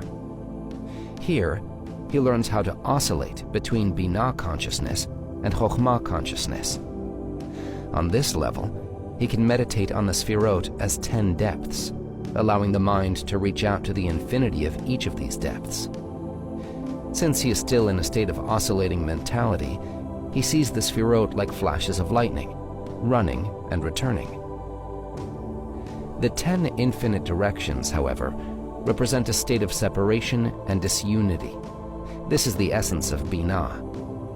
The initiate must therefore embed their end in their beginning. Chapter 1, stanza 7. He must contemplate the point at infinity, where all these opposing directions come together as one. This, however, is something that cannot be accomplished with Binah consciousness. This state of consciousness can only imagine things verbally or depict things in physical terms. The point at infinity is both infinite and infinitesimal, and therefore cannot be depicted. It can only be contemplated with Chokhmah consciousness. As the text notes, this represents the unity that preceded the concept of number. It introduces a device very much like a Zen koan, asking, "Before one, what do you count?" What is the number that precedes all number? Both the point at infinity and the koan are meant to train the mind to visualize absolute nothingness. The Ari notes that Keter, the highest of the Sefirot, is often designated by the word Ayin, meaning nothing. The infinite being, the level above Keter, cannot even be designated by this word. The only word that can be used is Ephes, which, according to the Ari, denotes a nothingness that thought, Binah, cannot grasp at all. It has been said that the best way to describe absolute nothingness is to speak of it as what you see behind your head. Since vision does not exist in the back of the head, what one sees there is absolute nothingness. If I ask you what you see behind your head, you answer that you see nothing. Contemplating on what one sees behind one's head is therefore a good way to learn how to visualize absolute nothingness. In general, the soul is said to consist of 5 parts: Nefesh, Ruach, Neshama, Chaya, and Yechidah. Of these, only the first 3, Nefesh, Ruach, and Neshama, have any effect on the mind. The last 2, Chaya and Yechidah, are called envelopments, makifin, which cannot enter the mind. Neshama, the highest part of the soul that enters the mind, parallels the Sefirah of Binah. See Table 15. Chokhmah consciousness is above thought, and is like something that exists outside the mind. Or, as in the analogy used earlier, it is like what we see behind our heads. Just like something behind the head can only be seen if reflected in a mirror, so Chokhmah consciousness can only be grasped when reflected and clothed in Binah. With relation to conscious thought, Chokhmah consciousness is called nothingness. It is in this context that the text says, "Bridle your mouth from speaking and your heart from thinking." Heart denotes Binah consciousness, and hence it is saying that on this level, the initiate must blank out Binah consciousness completely. This is accomplished by contemplating nothingness. He must maintain this level, and is accordingly instructed, if your heart runs back to Binah, return to the place. This place is Chokhmah consciousness, which the initiate has already attained. Once the initiate has reached a point where he can maintain a state of Chokhmah consciousness, he is ready to actually begin climbing the tree of life, which is the ladder of the Sefirot. Hebrew is written without vowels, and therefore, the third person and the imperative are written exactly the same. We have translated the last paragraph. He sealed north and faced to the left, and he sealed it with VHY. This, however, can also be read in the imperative. Seal north, face to the left, and seal it with VHY. In a similar manner, the expression, he engraved it and he carved it, can also be read in the imperative. Engrave it and carve it. If understood in this manner, sections 9 through 13 can be read as instructions rather than as a theory of creation. In Appendix 1, I have translated the short version completely in the imperative to demonstrate how it reads. The supposition that this is describing a technique is supported by the last section of the Sefer Yetzirah itself, which says of Abraham, "He bound the 22 letters of the Torah in his tongue. He grew them in water, kindled them with fire, agitated them with breath." Chapter 6, stanza 7. The initiate begins by meditating on Keter, the initial breath of the living God. This breath must be brought down to the level of Yesod, foundation. In doing this, he must contemplate the essence of voice, breath, and speech. Ordinary thought is verbal, and hence consists of words. These words consist of letters. These are not physical letters, but mental, conceptual letters. These conceptual letters, however, are built out of voice, breath, speech. Hence, in meditating on these concepts, one is actually contemplating the very roots of thought. In the long version, the text concludes, "Speech is Ruach HaKodesh, divine inspiration." Ruach HaKodesh, however, is above thought. Hence, the speech, which the text is speaking of, is a speech that precedes thought. The second step is breath from breath. The text states, "With it engrave and carve 22 letters." The Kabbalists explain that engraving and carving denote meditative techniques. This is supported by the last section, chapter 6, stanza 7, which states that Abraham looked, saw, understood, probed, engraved, and carved, and was successful in creation. They teach that engraving denotes a process where one depicts a letter in one's mind.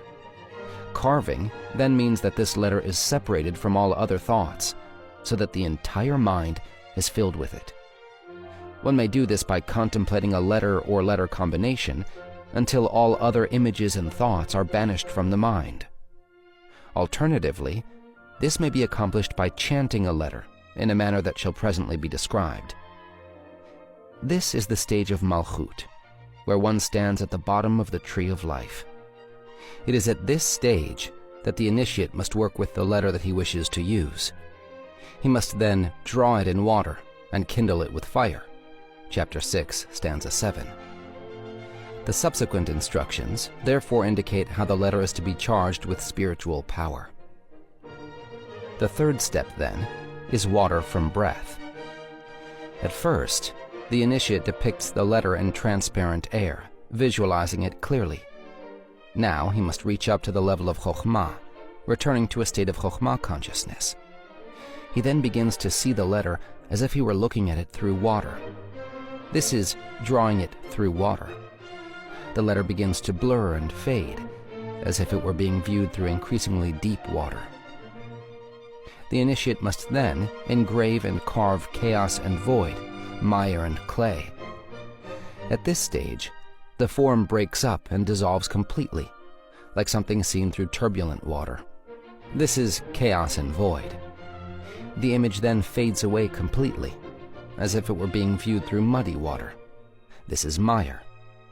Finally, all that is left is inky blackness, as if one were buried in totally opaque mud and clay. The text describes this process, saying, "Engrave them like a garden, carve them like a wall, cover or surround them like a ceiling." First, visualize this blackness beneath your feet. Your feet may then appear to dissolve, a phenomenon that is also mentioned in other ancient mystical texts. Slowly, make this blackness creep over you, surrounding you completely like a wall. Finally, let it cover and surround you like a ceiling of inky black mire. At this point, you will have no visual sensation whatever, neither physical nor mental. All through this process, you are constantly aware of the feeling of water, cool and absolutely calm. It is the dark, wet feeling of the womb, where you are totally isolated from all sensation. It is with respect to this state that the Midrash states, "Water conceived and gave birth to absolute darkness, afela." This is the level of Chokhmah consciousness. The initiate then reaches the fourth step, where he returns to a state of Binah consciousness. This is depicted as fire and blinding light. As the Midrash continues, fire conceived and gave birth to light. This is the stage where one kindles them with fire. Here, the initiate must engrave and carve out the throne of glory, seraphim, ophanim, and holy chayot. He depicts, engraves, and fills the mind, carves, with these images, these being the same as the ones visualized by the prophets. He must start with the throne, and then continue through the various levels of angels, ending with the chayot in the universe of Yetzirah, which corresponds to the 6 directions. The influx is thus brought to the level of Binah. Now, the initiate must bring it to the other 6 Sefirot, Chesed, Gvura, Tiferet, Netzach, Hod, and Yesod. These are associated with the 6 directions of the physical world, which have their counterpart in the 6 days of creation. By associating the Sefirot with the 6 physical directions, one actually brings the influx into the physical domain.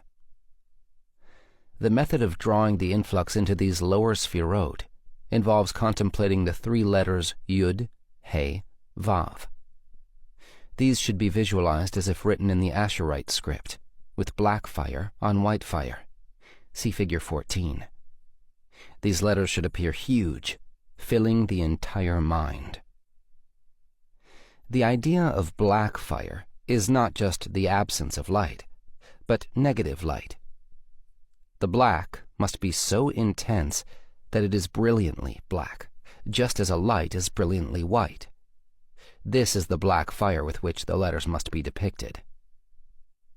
While contemplating the letter combinations, one should face in the appropriate direction, either physically or mentally. After completing all 6 directions and permutations, this part of the exercise is complete. What still remains are the astrological applications of this technique, which will be described in chapters 4 and 5. This is the process described in the case of Abraham. He ignited them with the 7 planets. He directed them with the 12 constellations. Chapter 6, stanza 7. Chapter 2, stanza 1. 22 foundation letters, 3 mothers, 7 doubles, and 12 elementals. The 3 mothers are Aleph, Mem, Shin. Their foundation is a pan of merit, a pan of liability, and the tongue of decree deciding between them. three mothers, Aleph, Mem, Shin. Mem hums,